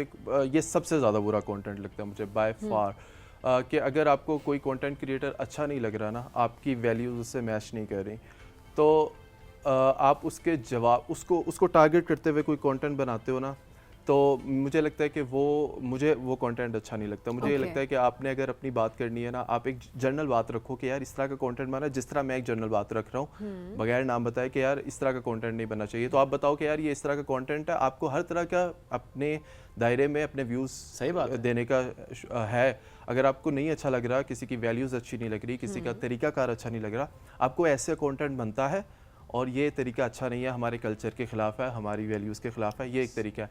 आप उसकी वीडियो लगा के फिर उसकी तरफ आप हेट डाइवर्ट कर रहे होते हो, फिर और मैंने ऐसे देखे हैं कि आप उसके जवाब में इंतहाई बुरी ज़बान इस्तेमाल कर रहे होते हो, हेट इंसाइट कर रहे होते हो। मुझे लगता है कि बहुत अगर आप उस चीज़ को कंडेम कर रहे हो और आप कह रहे हो कि दैट इज़ अन इस्लामिक, और आप उसको कंडेम करने के लिए गालियाँ निकाल रहे हो, तो वो कैसे इस्लामिक हो सकता है? तो वो मुझे बहुत तरीका क्रिटिसाइज करें, बट तरीका जो है वो बहुत मैटर कर रहा है। मैं खुद मेरा जो कंटेंट है वो क्रिटिसाइज करने वाला है लोगों की चीज़ों को, इवन लेकिन आई थिंक वो किसी स्पेसिफिक बंदे को आप क्रिटिसाइज हाँ। कभी भी नहीं करते ना, वो कोई रवैया हो सकता है, कोई प्रोफेशन हो सकता है, कोई रोल ऐसा हो सकता है। And what's your philosophy about this? अच्छा, मुझे ऐसा लगता है कि बीइंग अ कंटेंट क्रिएटर ना, आपके पास पाकिस्तान की ना हर तरीके की ऑडियंस होती है। आपको अब पाकिस्तान में सब अपने माँ बाप भी बच्चों को दे देते हैं मोबाइल फ़ोन, उस पर वो टिकटॉक स्क्रॉल कर रहे होते हैं, इंस्टाग्राम स्क्रॉल कर रहे होते हैं। हम पे बहुत बड़ी रिस्पॉन्सिबिलिटी आ जाती है जब हम कंटेंट बना रहे होते हैं ना। अभी कंटेंट क्रिएटर्स का थोड़ा सा ये, एक तो लोगों के पास ये परसेप्शन है कि बस आपको अगर आज के दौर में पैसे कमाने हैं ना, तो you need to be a star on social media, which is not true actually. क्योंकि आपको ये दिखता है कि सोशल मीडिया पे कुछ टॉप 20 टॉप 30 लोग जो हैं वो बहुत ज़्यादा पैसे कमा रहे हैं, but that is for the top 30। वो क्या करें लोग, वो बेचारे एक शादी देख लेते हैं, उससे पैसे लुटाते हैं, लोगों को देख लेते हैं, वो फिर कहते हैं यही जिंदगी है। उनको फूलों वाला बुके भी आया था। उनके अंदर हाँ पहले पैसा वाला था, फूलों वाला। हाँ, अब उनके अंदर वो सेंस ऑफ रिस्पॉन्सिबिलिटी नहीं है ना, वो ये दिखा रहे हैं किसी को कि मैंने इतने पैसे कमा लिए। वो थोड़ा सा उनको एक चीज़ देखनी चाहिए कि उनसे बच्चे इंस्पायर होते हैं। तो जब बच्चे इंस्पायर हो रहे हैं ना, तो आपको थोड़ा सा एक मैच्योरली लेके चलना पड़ता है अपने कंटेंट को। आप what I was talking about कि सब हर किसी के पास सोशल मीडिया का एक्सेस है, कोई भी आपको देख के उस चीज़ से इंस्पायर हो सकता है। आप वायरल होने के लिए या कोई ऐसी चीज़ करने के लिए, क्योंकि लोगों को तो ये है ना कि वो देख लेंगे कि आपका लाइफस्टाइल इतना अच्छा है, वो अडॉप्ट करेंगे, वो कोशिश करेंगे कि हमने हर चीज़ छोड़ के हमने यही करना है। और उससे ये एक चीज़ मैं आपके प्लेटफॉर्म के थ्रू लोगों को ज़रा ये कम्युनिकेट भी करना चाहता हूँ कि अगर आपको ये दिख रहा है कि सोशल मीडिया के टॉप 30, 40, 50 कंटेंट क्रिएटर्स बहुत अच्छा अर्न करने, इसका मतलब ये नहीं कि हर बंदा बहुत अच्छा अर्न कर रहा है। आप वो टॉप 50 का पार्ट हैं तो वो अच्छा कर रहे हैं। आप अपने प्रोफेशन में टॉप 50 का पार्ट बन जाओगे, आप उतना ही इक्वली अर्न करोगे। अगर आप टॉप 50 डॉक्टर्स में आ जाओगे पाकिस्तान के, आप उतना ही अर्न करोगे। Very true. टॉप 50 लॉयर्स में आ जाओगे, उतना ही। इट्स अबाउट कि आप टॉप 50 में आपकी अपने ही डोमेन में, अपनी प्रोफेशन में आप कितना एक्सेल कर हाँ, चुके हैं। कितना एक्सेल करते हो। अगर आप मीडियोकर परफॉर्मर हो तो ना आप सोशल मीडिया पे पैसे कमा सकते हो, ना आप किसी और फील्ड में पैसे कमा सकते हो। और इससे मैं ऐड करूँगा कि it's like an unpaid internship, पहले 8 महीने 10 महीने। और इस पे ये भी नहीं है कि आपको कोई आके बॉस बता रहा हो देखो मैंने तुम्हारे लिए सोचा हुआ है, 6 महीने बाद तुम्हारी लग जाए, क्योंकि किसी को नहीं पता कि आपका कंटेंट कब चलेगा।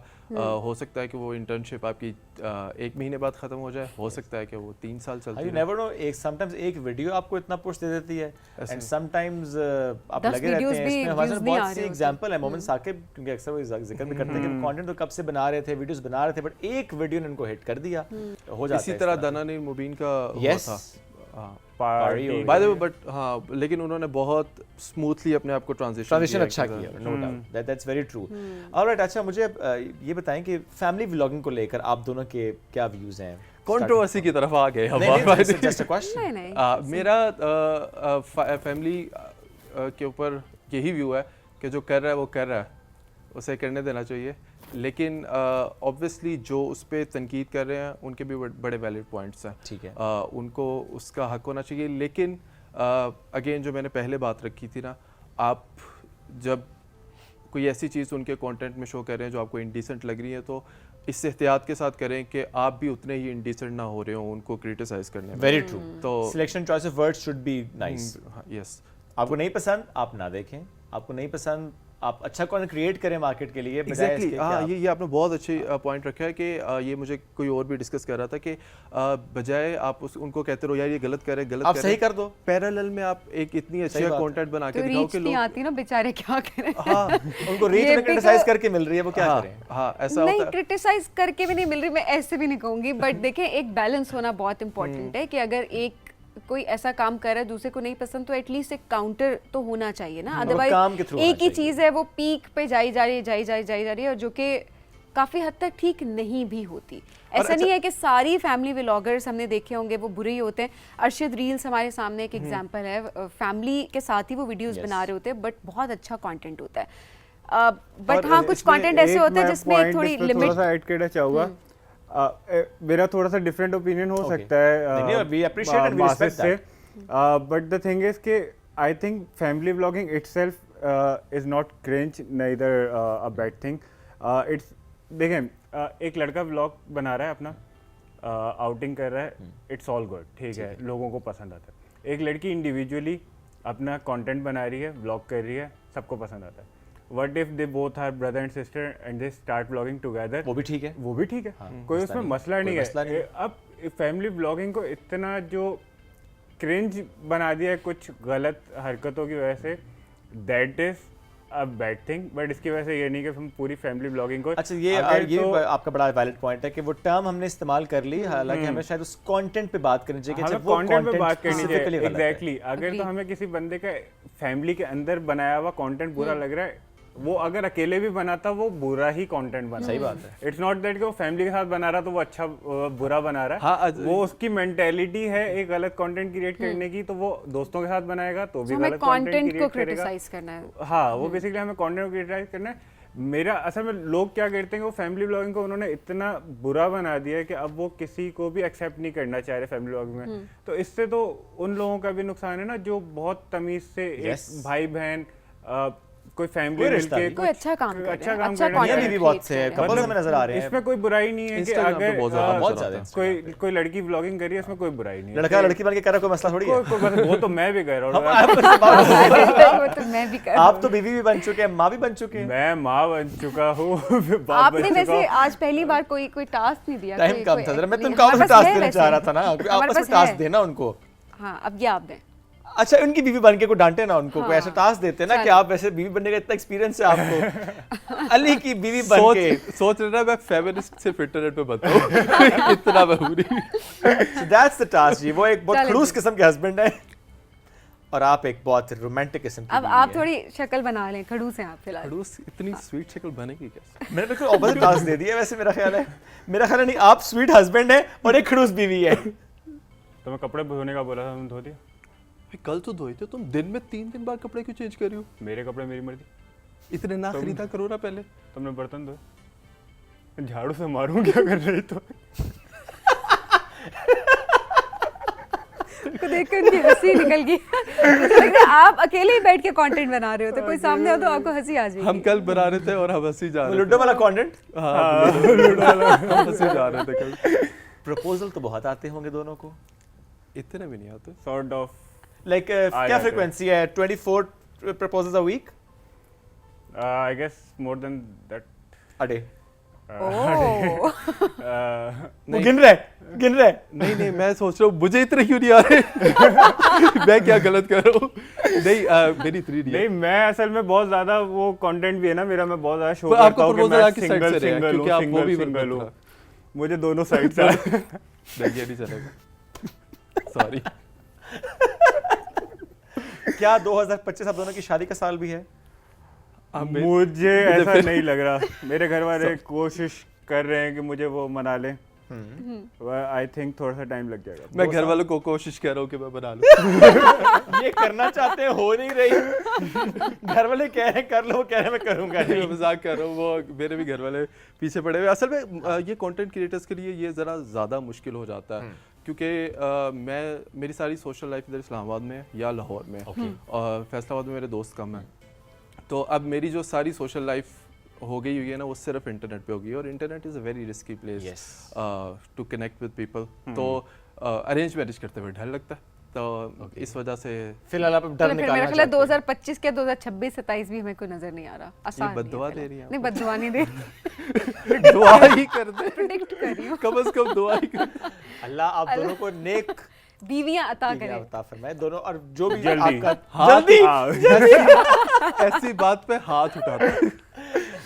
बहुत नेक बीवियां हो, बहुत मोहब्बत का साथ हो, बहुत जल्दी ये 2 बच्चे, पूरी दुआ लेके जाए ना, बाद में वापस आना पड़े। 2 और 2 बच्चे, मुझे तो ये ज्यादा टोटल 2 बच्चे होने चाहिए मेरे।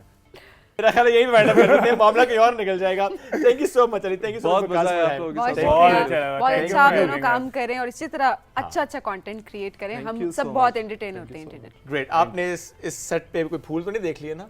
नहीं देखे, बचत हो गई है वरना कुछ हो सकता था। मगर खुद हाफिज करते हैं आप। लेके आपसे इजाजत, दोबारा मुलाकात कल करेंगे। फीडबैक जरूर दीजिएगा। अल्लाह हाफिज।